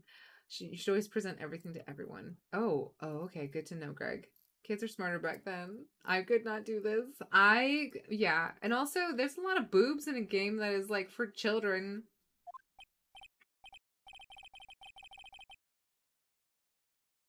Wait, hold still. Hold still. Hold still. That's Miles Edgeworth. That's the guy who's going to be the prosecutor. Grossberg is the guy that I'm trying to get to be her defendant. Okay. Ah, so you're the one they say has been looking for me. Yeah, that's me. He looks even grander than I imagined. That badge on your collar? Oh, so you're a lawyer, are you now? Yes, well, yes. What do you want? I'm not particularly busy these days. Please, proceed. Not busy? Then how come no one could get in touch with you? Something the matter? You came to see the one and only Marvin Grossberg, did you not? Well, here I am, boy. What do you want? Out with it. Well, sir, actually, it's about Maya. Maya Fey. Oh, yes. Maya Fey, go on. Why the strange reaction? Ah-cha-cha. Ah-cha-cha, guys. Ah-cha-cha. I'm really quite busy here, son. I can't go taking cases on a day's notice. No, it's quite impossible. Oh, wait a second. How did you know the trial was tomorrow? Anyway, I'm afraid it's entirely impossible for me to represent her. Sorry, end of discussion. What's going on? He refused me before I even got a chance to ask him. What do I tell Maya?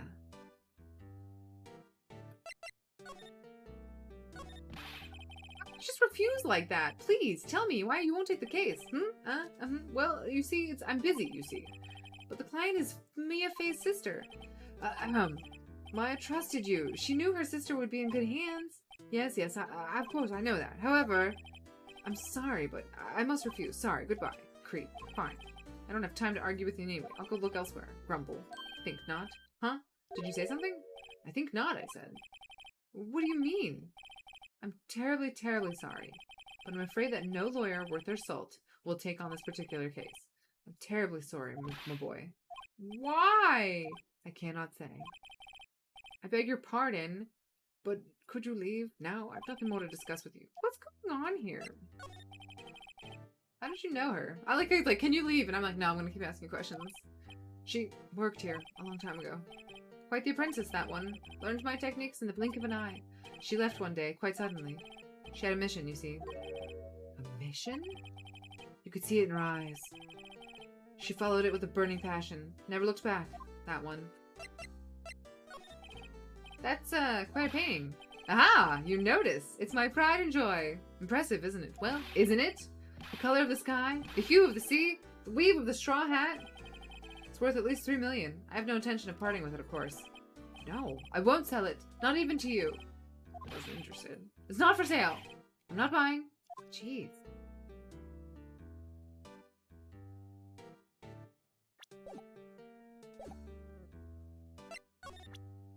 Alright, time to present everything. Very sorry, but I have nothing to say in this regard. Very sorry, but I've got nothing to say in this regard. Very sorry, but I have nothing to say in that regard. So, back. Present. Very sorry, but I have nothing to say in this regard. Very sorry, but I have nothing to say in this regard. Alright, good to know that I can just do that haphazardly and no one cares.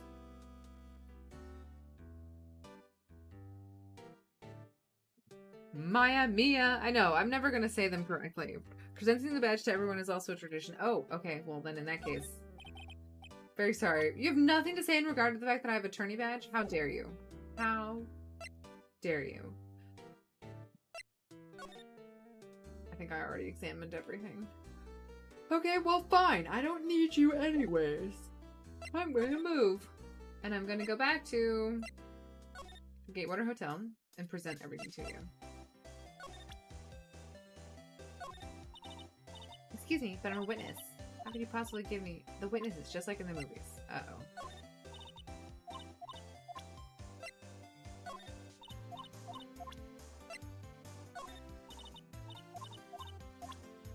No, it's probably not useful, but I don't mind doing it.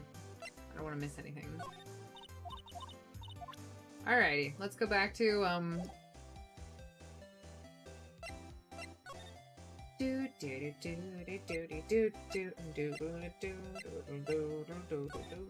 time to go back and tell the bad news to Maya. Hey, girl.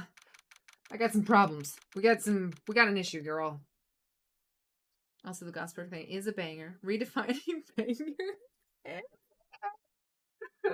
Oh, you're so funny. Oh, you're back. Did you find the lawyer?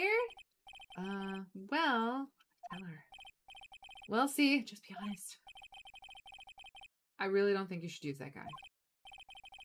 He didn't seem healthy. He was all skin and bones. What really happened?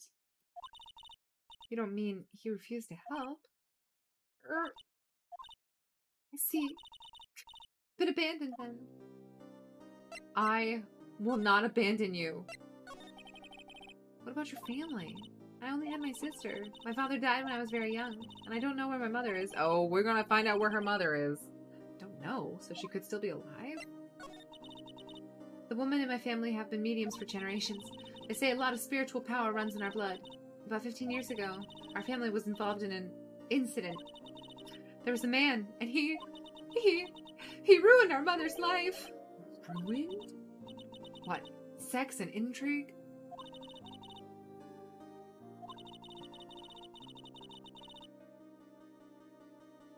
Ooh, no you don't. I swear there's like one mosquito that has been tormenting us for the past like... Oh, I'm gonna get you. Oh, sorry, 1 second. I got it! Yes! Die, mother! Sorry. Whew. It's not moist down there. There's no moisture in here. I don't know why there would be any mosquitoes. But it is Virginia, so that's probably what's going on. She left the mountain. So you live by yourself? Yes, I've gotten used to it. Oh, also, I had to become independent or I'd lose my powers. Fly yourself up on the mountain. So who is this man that ruined your mother? About 15 years ago, there was an unusual murder case. It made quite a stir. Everyone was talking about it, apparently. The police were running out of leads, and they were getting desperate. Wait, They didn't use a spirit medium, did they? The police convinced my mother to try to contact the victim. Wow. That is... Now I'm sad. No, don't be sad. Don't be sad, Greg. You've introduced us to a wonderful game. You thought? The man my mother helped the police capture was innocent. The police's consultation with the medium had all been carried out in secret, of course. But a man found out about it and leaked it to the press. He told all the papers that my mother was a fraud, and the media jumped on it big time. Big time, guys. We saw a bug killed for stream content. Just smile, Eric. My mother became the laughingstock of the nation, the entire nation. But for somehow, Wright didn't know about this. White. Excuse me? White? That was his name. My sister told me. White. There's red, white, and blue. It's a little longer now before the state-appointed lawyer comes, I guess. 4 p.m. Time's up. What should I do? I'm representing her. Do I just leave her and go home? I am defending Maya! I've made up my mind. I'm going to defend you, whether you want me to or not. Why? Why? Well, someone else is the culprit. You aren't the culprit. Someone else is. How do you know? I have a hunch. Given the evidence, it would be easy to assume that Maya was the killer. But there's something about this whole thing that smells fishy.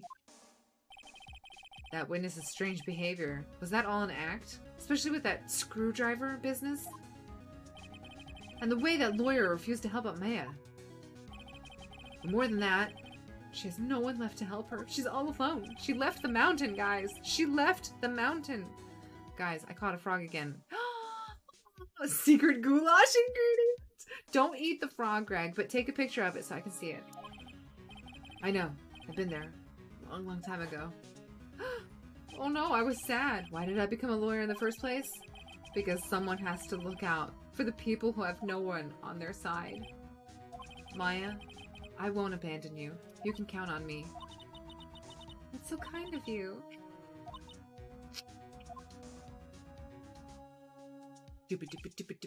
Well, let's fight this one and get you out of here. Right! Thank you! She smiled at last. She looks like an entirely different person. She's been smiling. I'm pretty sure she's been smiling. One last question. You are innocent, right? Yes! And I trust you. So you trust me too, okay? It's a deal. That's what her sister said. I have to trust that my clients are innocent. So what's next? There's something that's been bugging me. Just what was in that strange woman's drawer? It was when I tried to look into the drawer that she got all defensive. There has to be something in there. How do I convince her?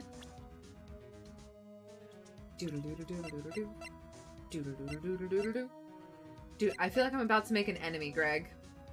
I let it go, but I do have a picture of the smallest frog I caught. Oh, I need to see the world's smallest baby frog. Do it.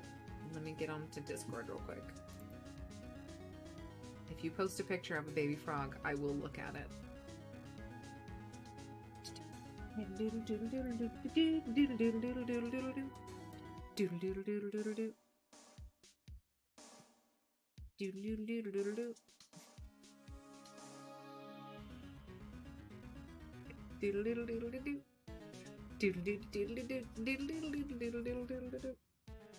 Alright, we gotta figure out what we gotta do to get that lady to not look at, I'm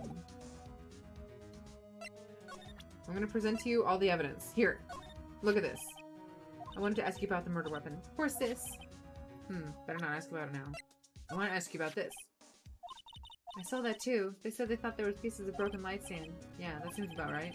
But I'd never heard of a broken light stand. Remember the receipt? You mean the one with my name on it? Neither was she. Absolutely none. Do you trust me? I trust you. I trust you? Why? Don't you think I did it too? No, I don't. It's just a hunch, but that detective thinks I did it. That's fine. Whatever. Hey, I got your cell phone back. Oh, say, can I listen to my sister's voice? Yeah, sure. Maya's eyes closed. She listened to every word with such intensity. Before long, tears began to roll down her cheeks. Thank you. Sad music begins. Here's your... I've never seen that before. Okay, I'm sorry. Wait, have you seen this? Sorry, I've never seen that before. Okay, well. Good times. Let's go try to get into that hotel again. Bellboy, good afternoon, sir. Excuse me, you are... Oh, I beg your pardon, sir. I'm the bellboy of this establishment. At your service, sir. Oh, right. I've just come up to deliver room service. Do you know where Miss May might be? I believe our guest is currently using the, facilities. If you've no need of anything, I'll be taking my leave. Please, stay as long as you enjoy. Wait, no, hey. Why does it seem like every time I come here, I end up embarrassing myself? Wait, now's my chance to snoop around a bit. I almost forgot. You came back quick? Might I ask you to inform Miss May that there's a message for her? Please tell her that Mr. White... Lucorp phoned.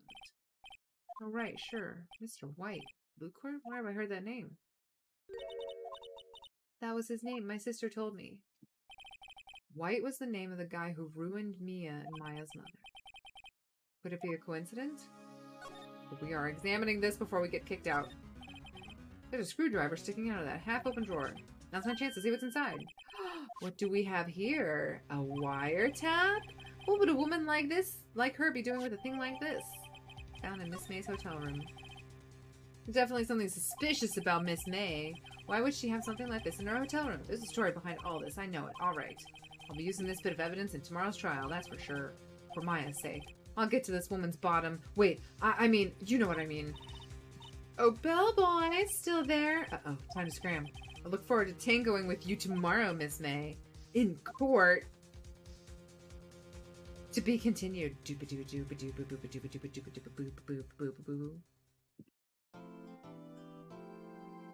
I'm gonna be honest, I'm just waiting with trials and tribulations, that last case in there broke little Greg's mind, body, and spirit.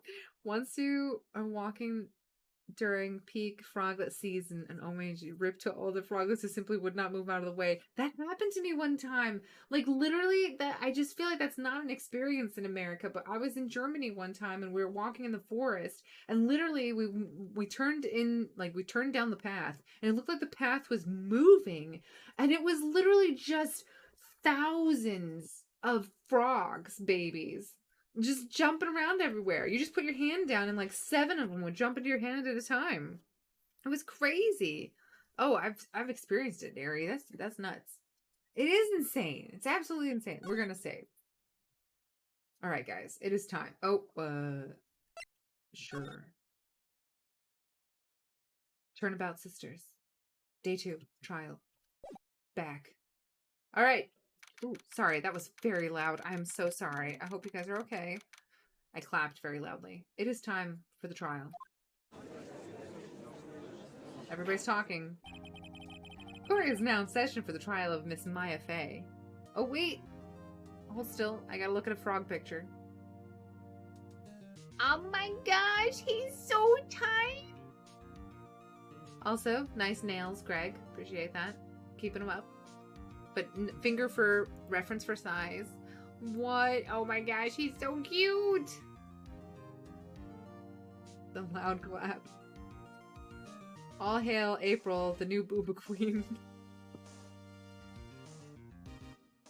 The prosecution is ready, Your Honor. The defense is ready, Your Honor! Miles Edgeworth. I'd better not show any signs of weakness today, or he'll be on me in an instant. Mr. Edgeworth, please give the court your opening statement. Thank you, Your Honor. The defendant, Miss Maya Fey, was at the scene of the crime. The prosecution has evidence she committed this murder, and we have a witness who saw her do it. The prosecution sees no reason to doubt the facts of this case, Your Honor. I see. It does look exotic, airy. It has kind of like that weird splotchy pattern. Thank you, Mr. Edgeworth. Let's begin then.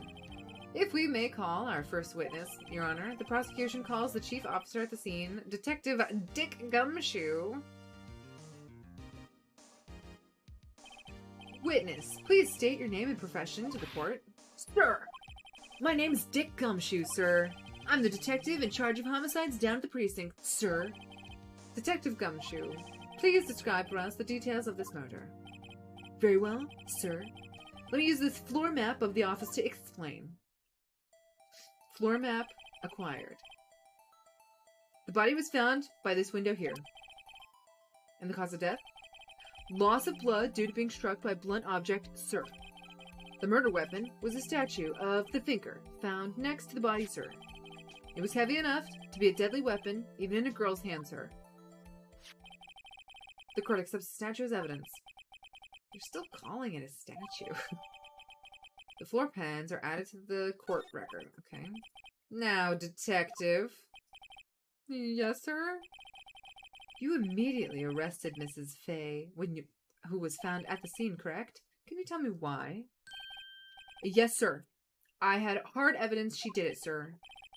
Detective Gumshoe, please testify to the court about this hard evidence.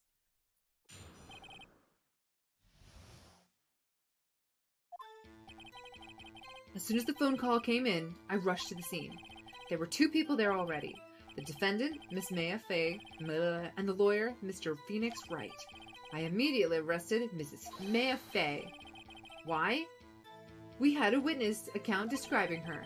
The witness saw Mrs. Maya Fay at the very moment of the murder.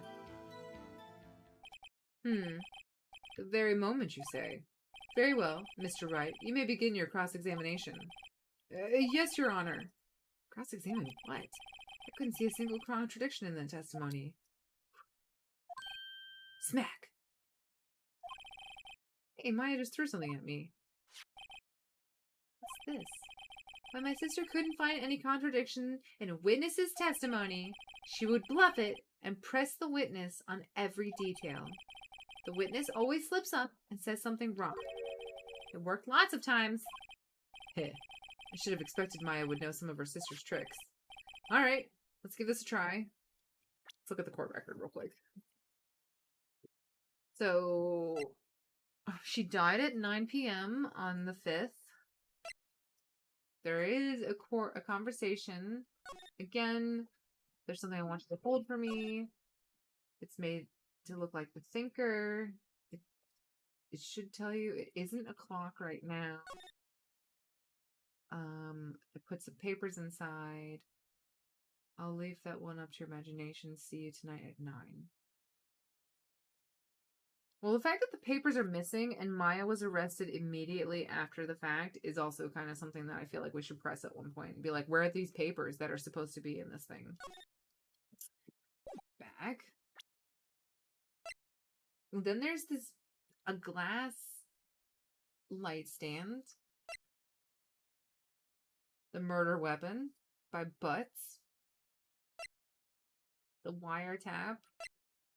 This is the department store receipt with letters written in blood on the back. And the floor plans. So you come through the door, the window, the body was laying right there. There's a broken lamp. And then for profiles, we have Maya, who's dead. She was 27. Her little sister is 10 years younger than her, and she's a spirit medium in training. He's in charge of the thing. A veteran defense attorney and Maya's mentor, or Mia. April May testifies that she saw Maya commit the murder. He's ruthless. And then there's a bellboy. Oh, what did the bellboy say? The bellboy assumes that April May sees lots of gentlemen. That's all I know from that, from what I can tell. Alright, let's give it a shot. Something the matter? No, Your Honor. I'd like to begin my cross-examination. They are dirty. My fingernails always have dirt under them. That means you're a man of the country, Greg. That's a body? It's just a froggy frog. No, I think that's a floor plan. I was 8 years old when I found out that male cats have 6 nipples. Like, that's insane. They're only supposed to have 2, am I right? I mean, I know that mammals have twice as many nipples as they usually bear, like a litter, right? So like humans have 2 nipples and they usually only bear 1 child on average, whereas like cats have like, I don't know, 8 nipples and usually have like 4 kittens. As soon as the phone call came in, I rushed to the scene. There were 2 people there already. The defendant, Mrs. Maya Fey, and the lawyer. I immediately arrested Miss Maya Fey. Why? We had a witness account describing her. The witness saw Mrs. Maya Fey at the very moment of the murder.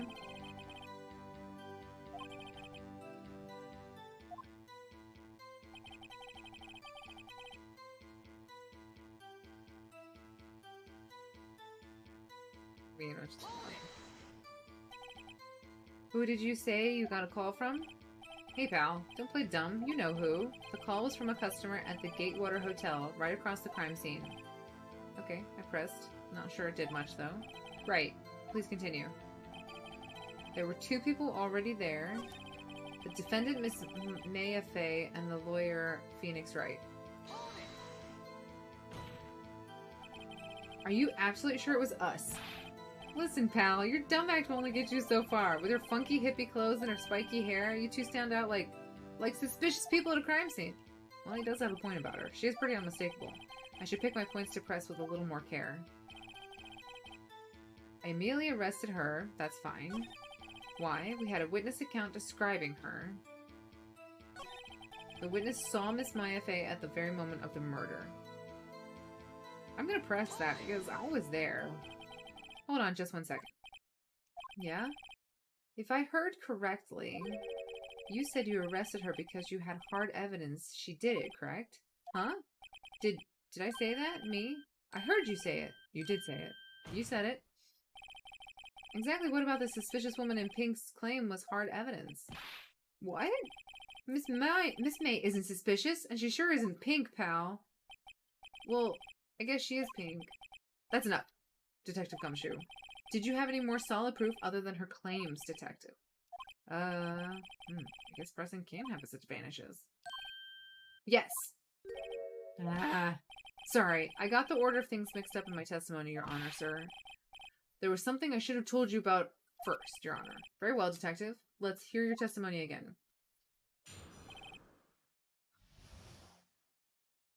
Okay. After securing the suspect, I examined the scene of the crime with my own eyes. I found a memo written on a piece of paper next to the victim's body. On it, the word Maya was clearly written in blood. Lab test results show the blood was the victim's. Also, there was blood found on the victim's finger. Before she died, the victim wrote the killer's name. Order in the court! How you like that? That's my hard evidence. Before we begin a cross-examination, I have a question for you, Detective. Your Honor? Why didn't you testify about this vital piece of evidence the first time? I know. I'm real embarrassed I forgot about it, Your Honor, sir. Try to be more careful. Very well. The defense may begin its cross-examination. Like, I get 6 nipples for a girly cat, but for a boy, I don't believe it. It's not natural. Harry. After securing the suspect, I examined the scene of the crime with my own eyes. I found a memo written on the piece of paper next to the victim's body. On it, the word Maya was written clearly in blood. Do you have proof it was Mia who wrote that? Of course I do, pal. Uh-oh. You sound pretty confident. This might not be good. Lab tests showed that the blood was the victim's. Also, there was blood found on the victim's finger. Before she died, the victim wrote the killer's name. That's his whole testimony? Okay, well there has to be a contradiction in there somewhere. Let's find it. After I examined the scene of the crime with my own eyes.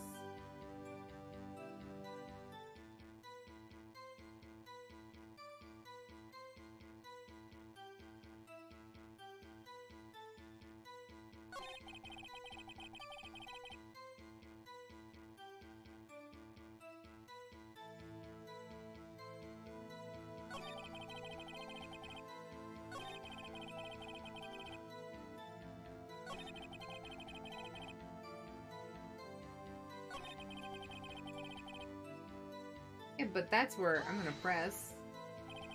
Detective Gumshoe, do you get a lot of cases where the victim actually writes the killer's name? Sure. Happens all the time in books and the movies. This isn't a movie, detective. Oof. Let's talk about reality, shall we? I guess I haven't heard of many cases, no. Don't you find it a little odd that the victim would write down a name, especially the name of her own sister? Yeah, actually. You got a point, pal. Stop right there. The witness's opinion on the matter is irrelevant. The facts are clear. The victim wrote down the name of the accused. The victim told us the name of her killer. But it didn't say she was the killer. Order, order. That didn't go so well. That's right. What he said. That's his whole testimony. Okay, there has to be a contradiction in there somewhere. Let's find it.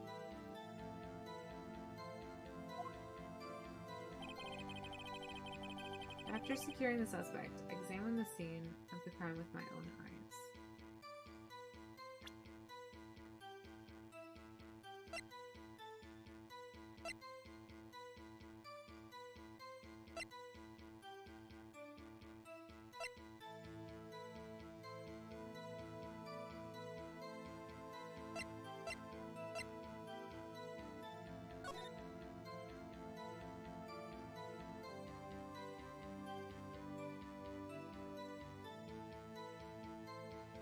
Owen is sending his regards to all, has a date night in some strange city. Ooh, well, good for him. I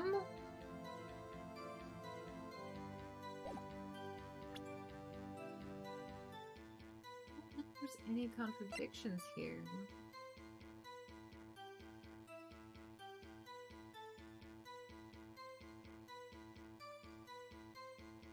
The department store receipt.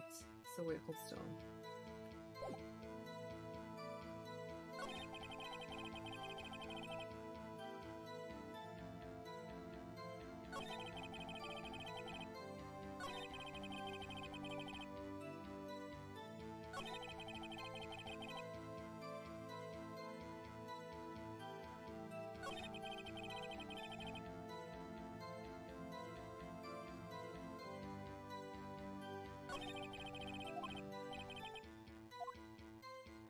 Oh, okay, I'm glad I can keep going through this.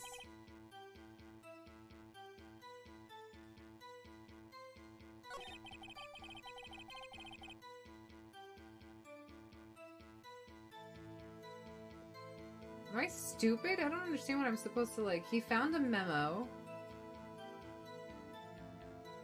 written on a piece of paper next to the victim's... Because you found it next to the bottom doesn't mean... Oh, that's not it.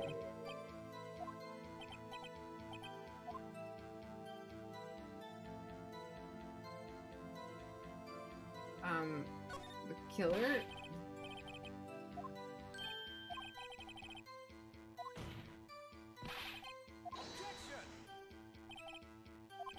If that's the case, where's your evidence?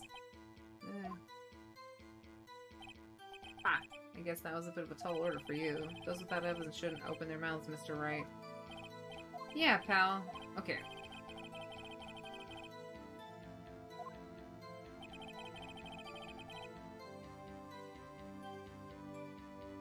Alien blood. I mean, that's true. Oh, there's no penalty for pressing? Okay, you should always do it. Okay.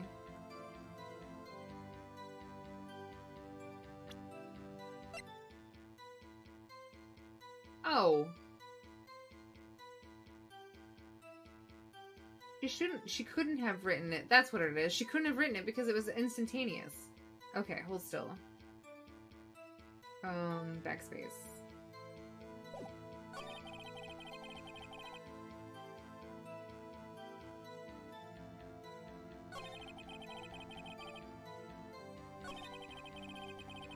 Okay, here we go. That's what we'll do. We'll present this.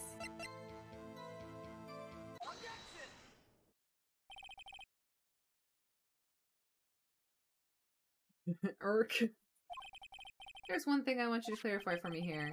You say that the victim, Mia Fey, wrote this note, that she was accusing the defendant, Mia Fey. That's really what you're saying?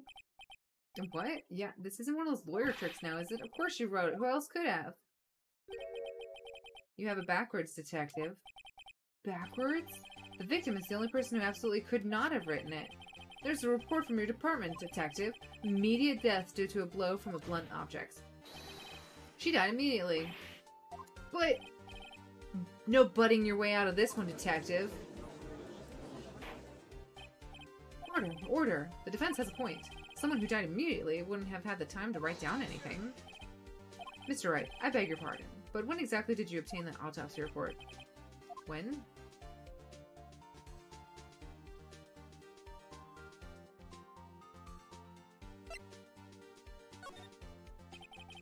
It was the day after the murder. The prosecution's point being... that autopsy report is outdated, Your Honor. What? A second autopsy was performed yesterday, at my request. Death was almost immediate due to a blow from a blunt object, but there is a possibility the victim lived for several minutes after the blow. I received these results this morning. No way! Your Honor, it's quite easy to imagine that the victim did have time to write Maya. That is all. I see. Damn you, Edgeworth. I should have known you'd have something up your sleeve. Why, Mr. Wright, you look shocked. Something you want to say? I don't want to say any of these. Should I...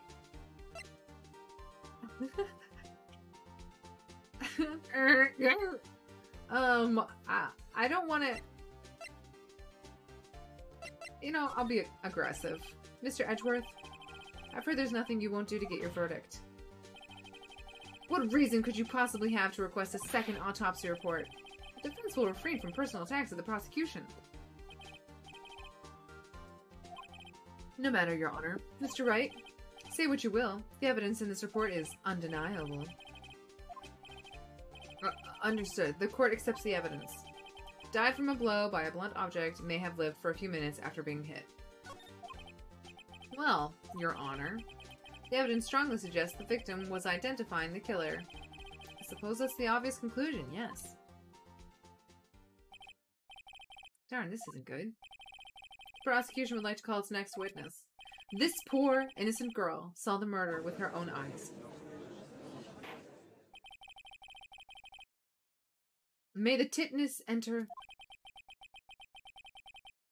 Exactly what part of her is innocent? Hello?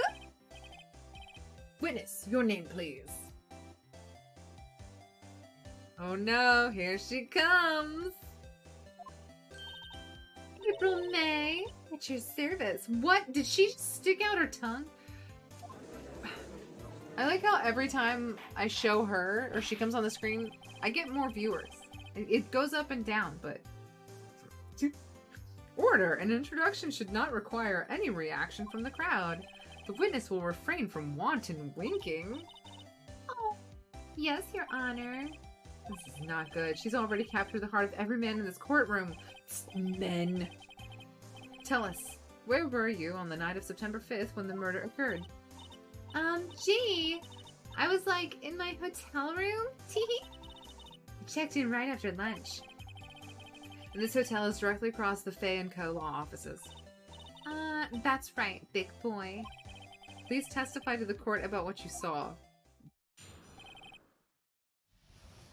Thumbnail material?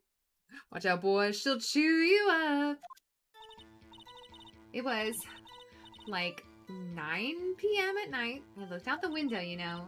And then, I saw a woman with long hair being attacked. The one attacking her was the mousy girl sitting in the defendant's chair. Then the woman, like, dodged to one side and ran away. But that girl, she caught up to her, and she hit her. Then the woman with the long hair, she kind of slumped. The end. That's all I saw. Every little bitsy witsy. Wink. Well, Your Honor, I see. It's remarkably solid testimony. I don't see a need to witness the trouble any. To trouble the witness any.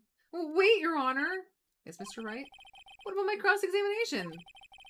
I thought the witness's testimony was now just quite firm. Firm and bouncy and you know, Mr. Wright, I understand you were Miss Mia Fey's understudy, were you not? You must know her techniques well. Her cowardly way of finding tiny faults in perfectly good testimonies. Hey, how dare you? Well, Mr. Wright, will you cross-examine? Yes, I'm doing it. I'm gladly proceed with the cross-examination, if only because I have a feeling Edgeworth doesn't want me to. She has to have some weaknesses. Very well, you may begin your cross-examination. So there's no penalty to pressing, so I will press everything I have against her. It was like 9 a.m. at night. I looked out the window, you know. Why did you do that? Huh? Why? Like, why what? Why did you look out the window? Were you expecting to see something? Oh, well, gee. What, that's it? She can't get out of this question that easily. I sort of, you know. Oh my gosh, she's jiggling her boobs. I had a feeling. Well, I have a feeling she's trying to avoid the question. Maybe I should press a little harder on this one. Go for it. Let's see how far I can run with this.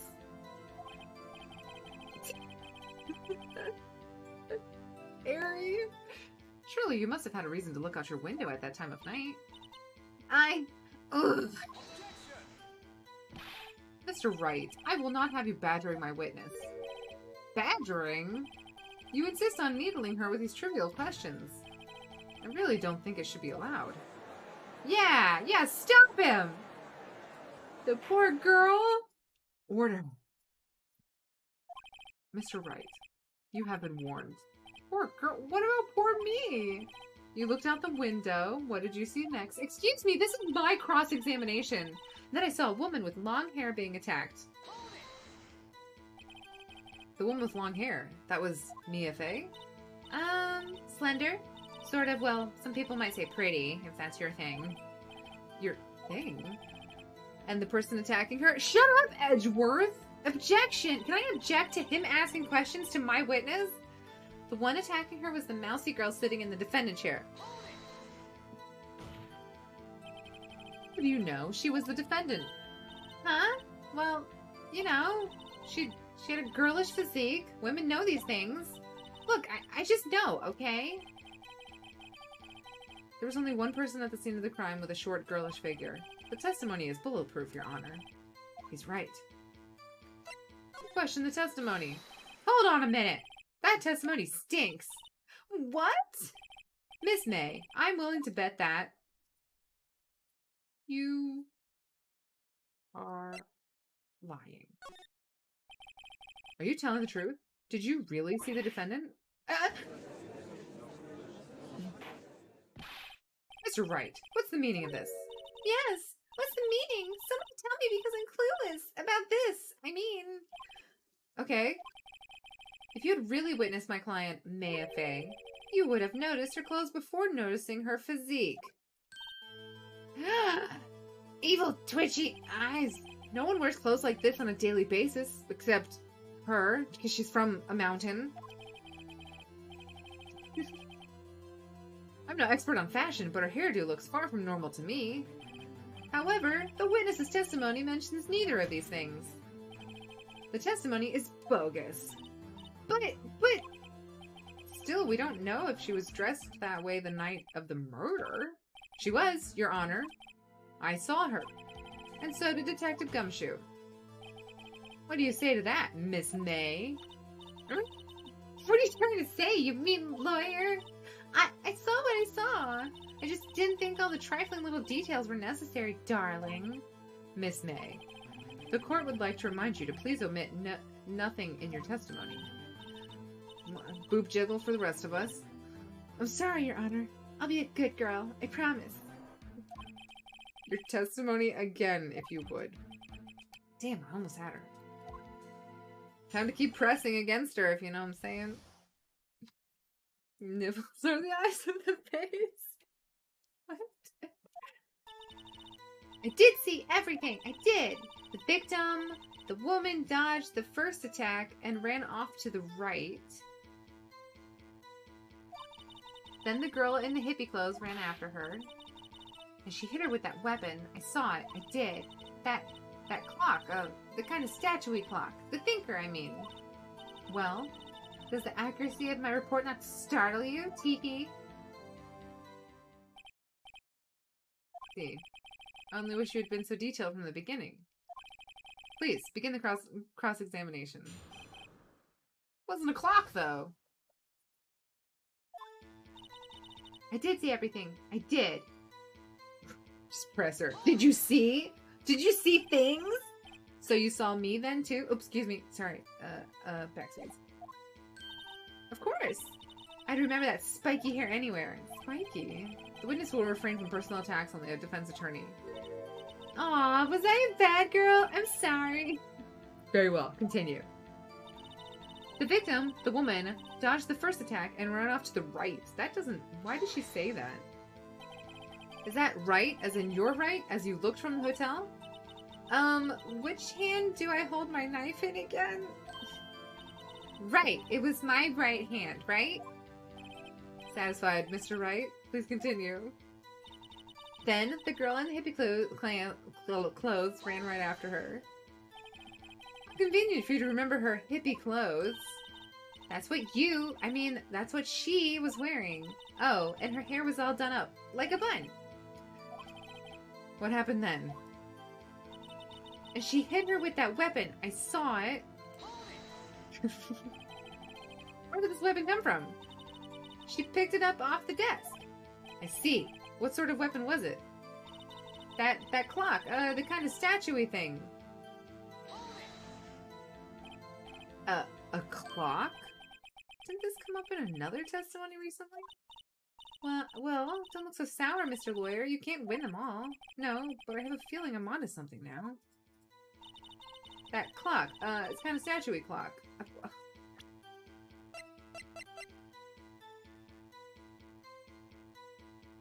How does she know it's a clock? Miss May, what you said just now was quite revealing. Revealing? How was it revealing? Ooh, you'd like that, wouldn't you, naughty Mr. Lawyer? You just said that the statue of the thinker was a clock. But there's no way knowing that just by looking at it. Another person in much the same position as you recently called this a clock, too. He was found guilty of murder. Order. Miss May, can you explain how you know this was a clock? The witness saw the murder with her own eyes. That's all that's important here. The defense is trying to confuse the issue with trivial concerns. Yes, of course. You will withdraw your question, Mr. Wright. What? No! But questions are all I have, Your Honor. And as you may recall, I've caught murderers with these questions before. Well, only once. Objection sustained. You may continue to question the witness. Whew! That was close. If you stopped me there, the trial would be over. Huh? What? So what happens now? What happens now is you answer my question. How did you know it was a clock? What? That's... because I heard it? Yes, I heard it say the time. From across the street? So you've been to the law offices of Fay & Co. No. Hey, I didn't say that. Why would I go there? I heard it from my hotel room. Tee-hee. The law offices of Fay & Co., where the murder took place, it's very close to the hotel. She could have easily have heard the clock. Well, Mr. Wright, are you satisfied?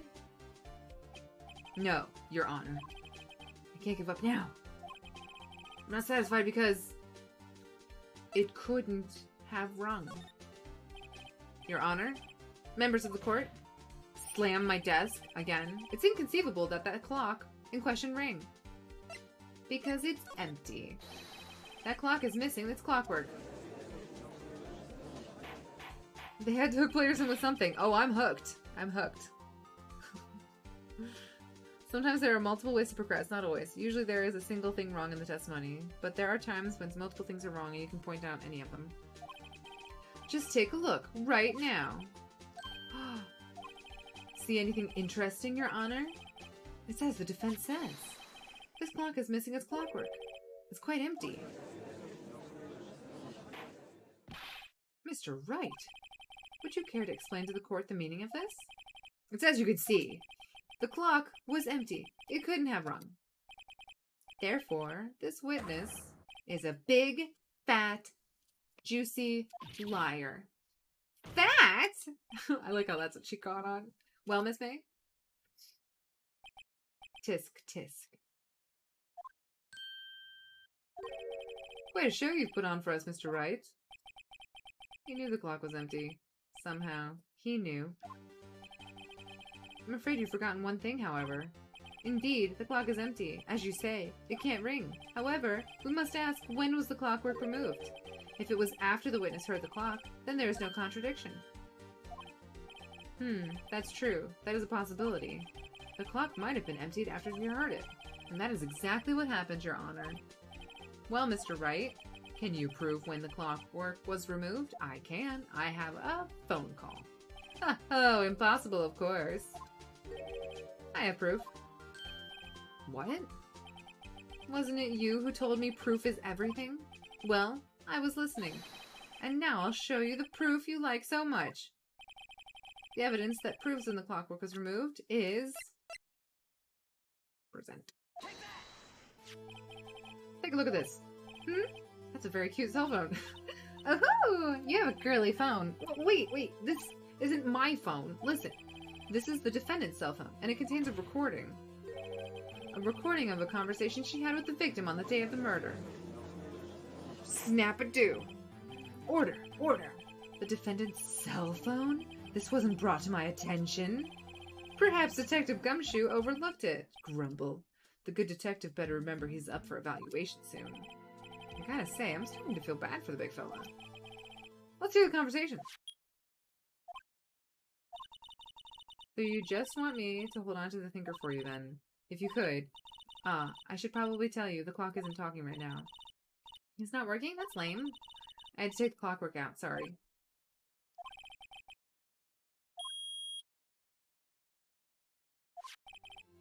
Your Honor, I think this makes it clear the clockwork was already gone by the time this was recorded.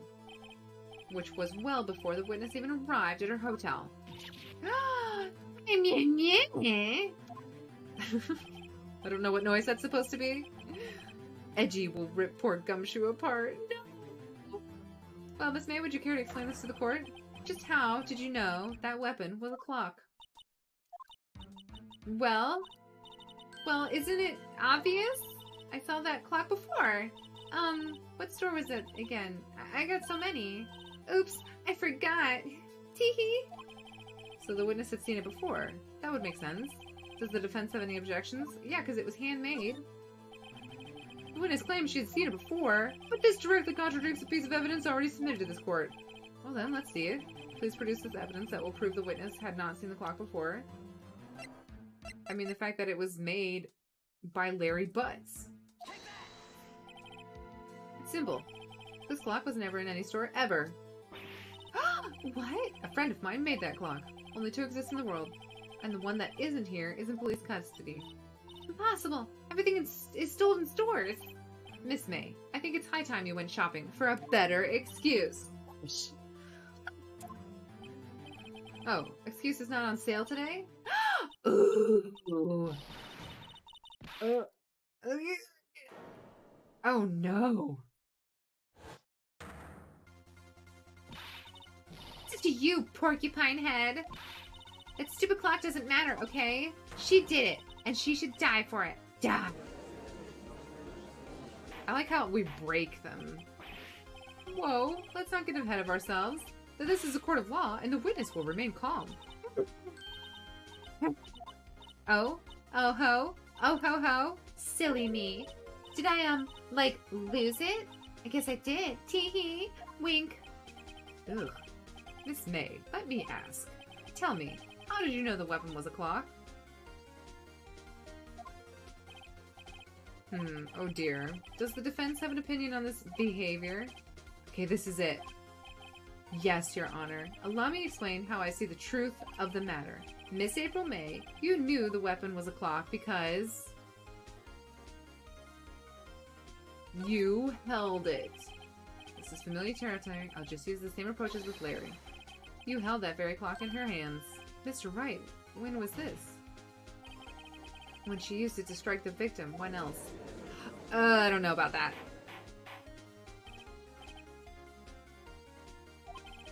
Mr. Wright, what is the meaning of this? April, May, you killed Miss Faye. And when you struck, the force of the impact made the thinker ring. No! No, that's not it! That's not it! Darn it. What's that supposed to mean? It was you who just proved the thinker was empty. Oh, of course it wouldn't ring. The witness has a rock-solid alibi. Perhaps you could explain to the poor Mr. Misguided that you were in the hotel at the time of the murder?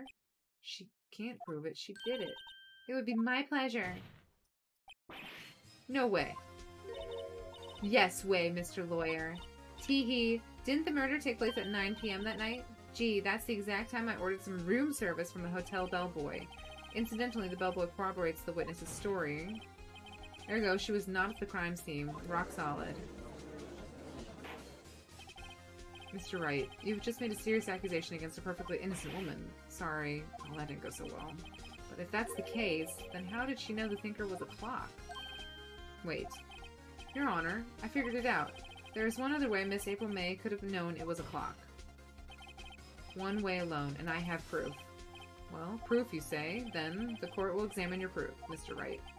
How did the witness know the thinker was a clock? I mean, that's the only thing I think I can have.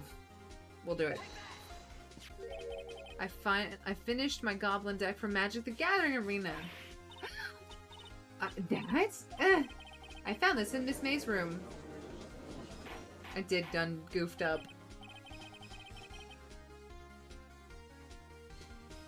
Mr. Wright, please explain to the court what this is, Miss April May. You were tapping the victim on Miss Mia Faye's phone, were you not? Ooh. Your Honor, this is irrelevant. I'm not entirely sure that it is. Objection overruled. It troubles me that our witness was in possession of a wiretap. This is outrageous. Does the defense truly claim that the witness was tapping her phone? Absolutely. Even if that was the case, which it's not, you still have to prove one thing. Did the victim ever say that the weapon was a clock on the phone?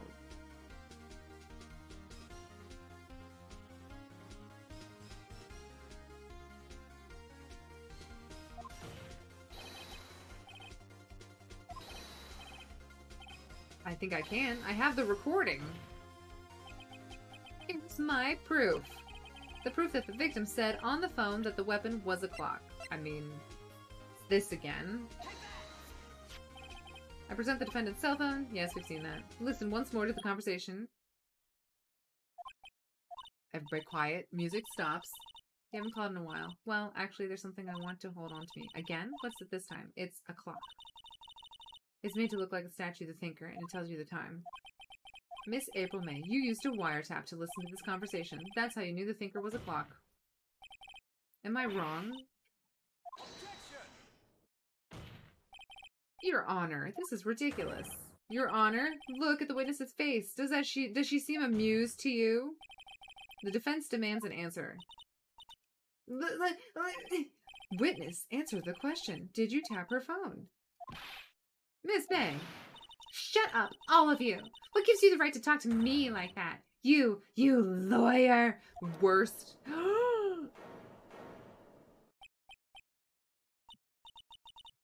no fair. Why are you getting up on me like that? So I'm the bad girl? Is that it? Is that it? Oh, now she's crying. That did it. The court's seen the real Miss April May now. Now to deal the final blow. I'm not accusing her of killing it. Why did you tap her phone? Slam. Answer the question. Do I have to? Isn't this a murder trial? Isn't tippity tapping irrelevant? Gosh, she's saying exactly what Edgeworth wants her to say. Miss May, you were tapping the victim's phone. I hardly call that irrelevant. Tippity-tappity. While this court does not condone the defense's tone of voice, he has a point. Well, Miss May, do you have an explanation for the court? For the time of the murder, I was in my hotel room, getting room service. How could I have killed her? If you don't believe me, just ask the bellboy. Well, does the defense have anything to say? Well, come on, think of something.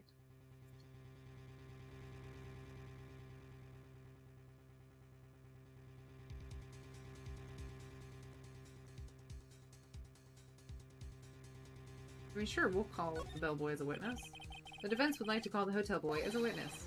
There's something suspicious here, and I'm going to get to the bottom of it. I think you've sunken quite low enough already. I object to calling the bellboy. Why? What's your reasoning? Because I hold that the wiretapping had nothing to do with the killing.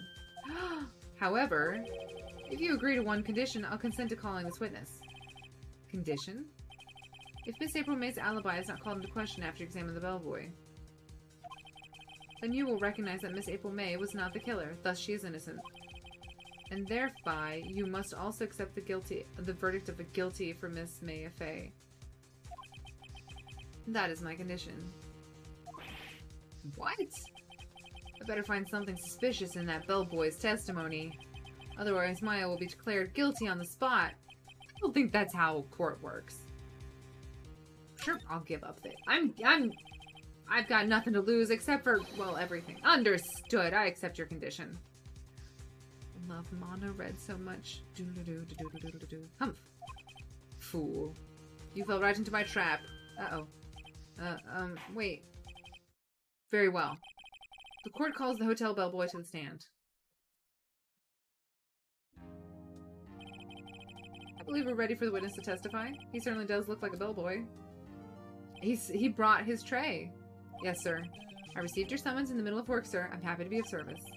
That tea set looks rather heavy, so without further ado, the witness may begin his testimony. Very good, sir.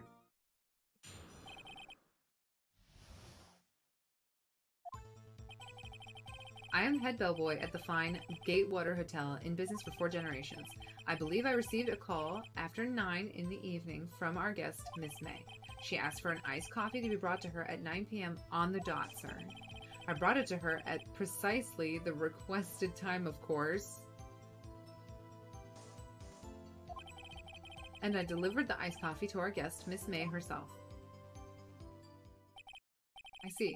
Defense may begin its cross-examination. Right, I'm ready, I hope. This is it. If I can't prove Miss May has involved with the murder now, Maya will be finished. Maya. Time to press this man.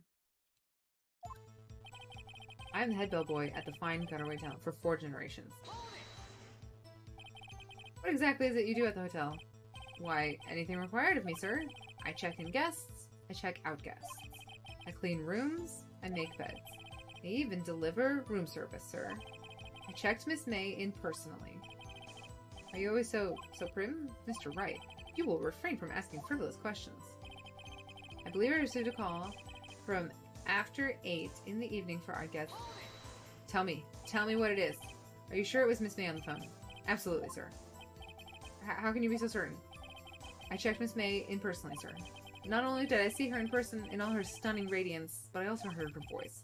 And then I saw them, and I... The point being, I remembered her quite well, sir.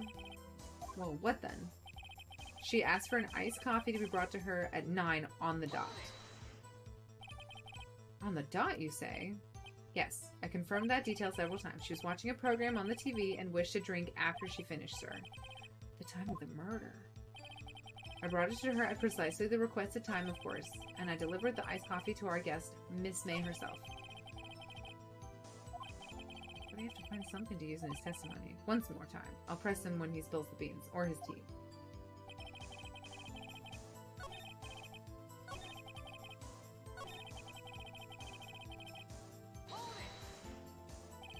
Precisely 9, then? Precisely. Exactly, sir. And most definitely 9. How can you be so sure? Miss May was quite insistent that it be brought then. Oh, bellboy. Tee-hee. I'd like iced coffee at exactly 9. Something like that, sir. Therefore, I knocked on her door at the crack of 9. Why would she be so particular about the time? And I delivered the ice to her kiss herself. You sure it was Miss April May herself? Absolutely, sir. Absolutely? Yes, sir. As in, so very absolutely, sir. It's an endearing mannerism of mine. How come you're so very certain? Well, when I brought her the room service, sir, the guest, sir, favored me with an embracer, sir. Embracer? Is that French for embrace? It's French for kiss, sir. It's not a French kiss, sir. More of a peck on the cheek. Well, why would she have done that? I believe perhaps she was momentarily swayed by my prim demeanor, sir. It was the first moment I shall never ever forget, sir. Sounds pretty fishy to me. I think our Miss May was up to something and wanted the bellboy to remember her. Oh, good. There's nothing there. Is that it? Tisk tisk. Finally, you understand. This bellboy has absolutely no reason to lie. Now, if you have any decency, you will end this rather tedious cross-examination. It is a bit tedious. The witness may leave the stand. No! Can I? Protest. Wait, please. Yes? Does the defense have something to add? One last question. Let me ask one last question. Your Honor, I must object. This charade of justice has gone on long enough. Now, Mr. Edgeworth. Alright, Mr. Wright. I'll have one more question, that's all. Okay. This is really it. This is my last chance. What do I ask him about?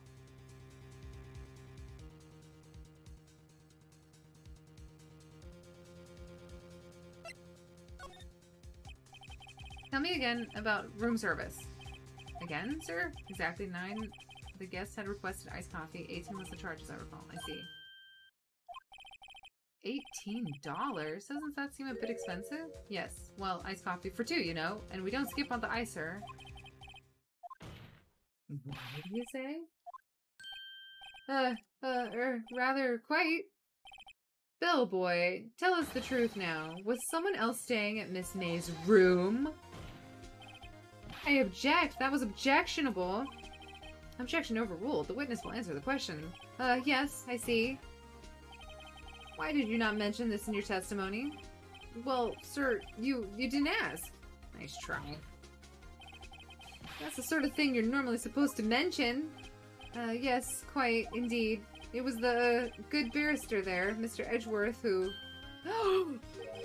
He asked me not to mention it if it wasn't specifically asked, sir. Ugh! You fool! I've done it. I've won. Miss April May checked into a twin room with a man, correct? Yes, sir. Then when you brought them room service, you didn't see the man in the room. That's right, sir. Your Honor, we have just learned of another person involved and may have been the murderer. In light of this new fact, I hold that it's impossible to judge the defendant. Wouldn't you agree, Mr. Edgeworth? And who, Mr. Wright? Who is this other person? Simple. It was... the man with Miss May? The man who checked in with Miss May. Ah. Your Honor. As has been previously revealed, Miss April May is tapping the victim's phone, yet Miss May herself has an alibi at the time of the murder. However, that does not clear the man who was with her. The bellboy saw no one else in the room at the time of the murder. My, what a convenient little setup. But it's too late. Too late? I suppose you'd like it as if it were too late, wouldn't it? After all, it was you who hid the presence of the other man from this court.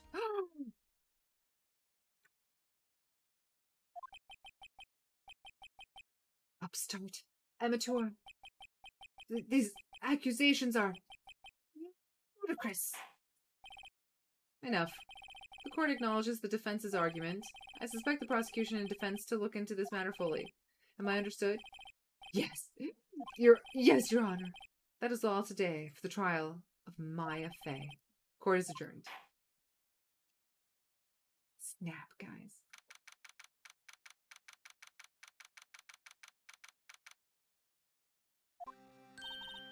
Mr. Wright, you were amazing in there! Really? I think I might be your newest fan. I was just doing my job, you know. And again, the other attorney was pretty cool too. Huh? That face of his, with his eyes wide and trembling lips, sent shivers up my spine. Well, if you say so. So what happens with me? Do I get to go home now? Well... No, I don't think so. Not yet. Oh, I see. But I got a great lead in today's trial. A lead? That man with Miss May. He's the key. Oh, I get it. What happened to Miss May after that, anyway? I heard they arrested her. I guess she's learning her charms won't work everywhere. She's probably at the detention center now. I may have to go down there later. Anyway, I did survive! This case is far from closed. Yes, sir. I'm going to find out more about this man. Do you think he was the one who... Maybe so. Sis. Don't worry, I'll find him by tomorrow. I promise. I'm counting on you. Doodle-doodle-doodle-doo. I asked for a full record of April May's testimony. I thought it might come in handy during the trial tomorrow. But now that I have it, I'm not so sure. Most of her testimony is all lies. In fact, there's only one part that wasn't been stricken from the record. The victim dodged an attack, then ran to the right, but was caught and struck.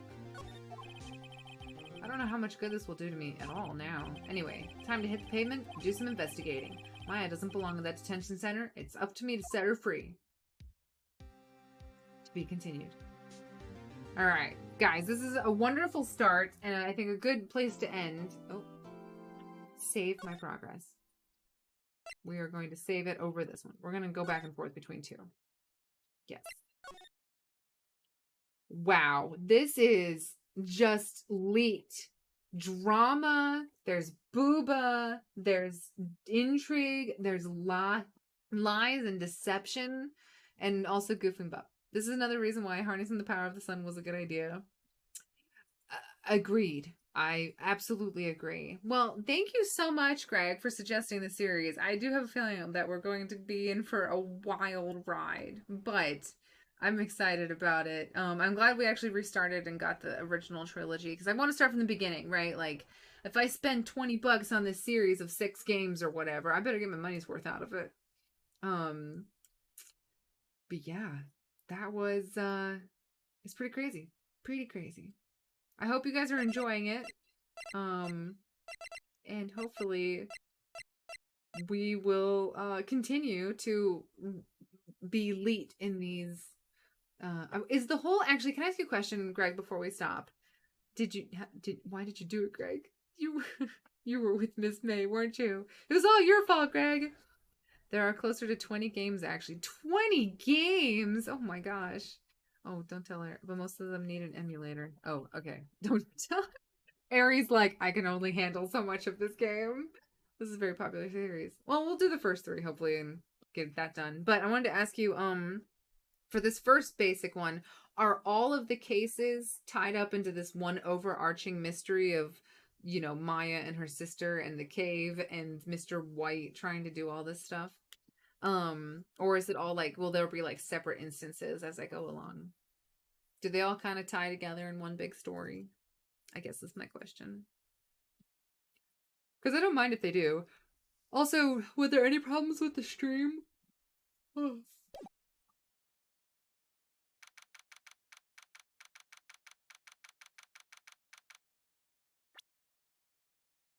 We are going to... Wait, how do... Oh, J, title screen.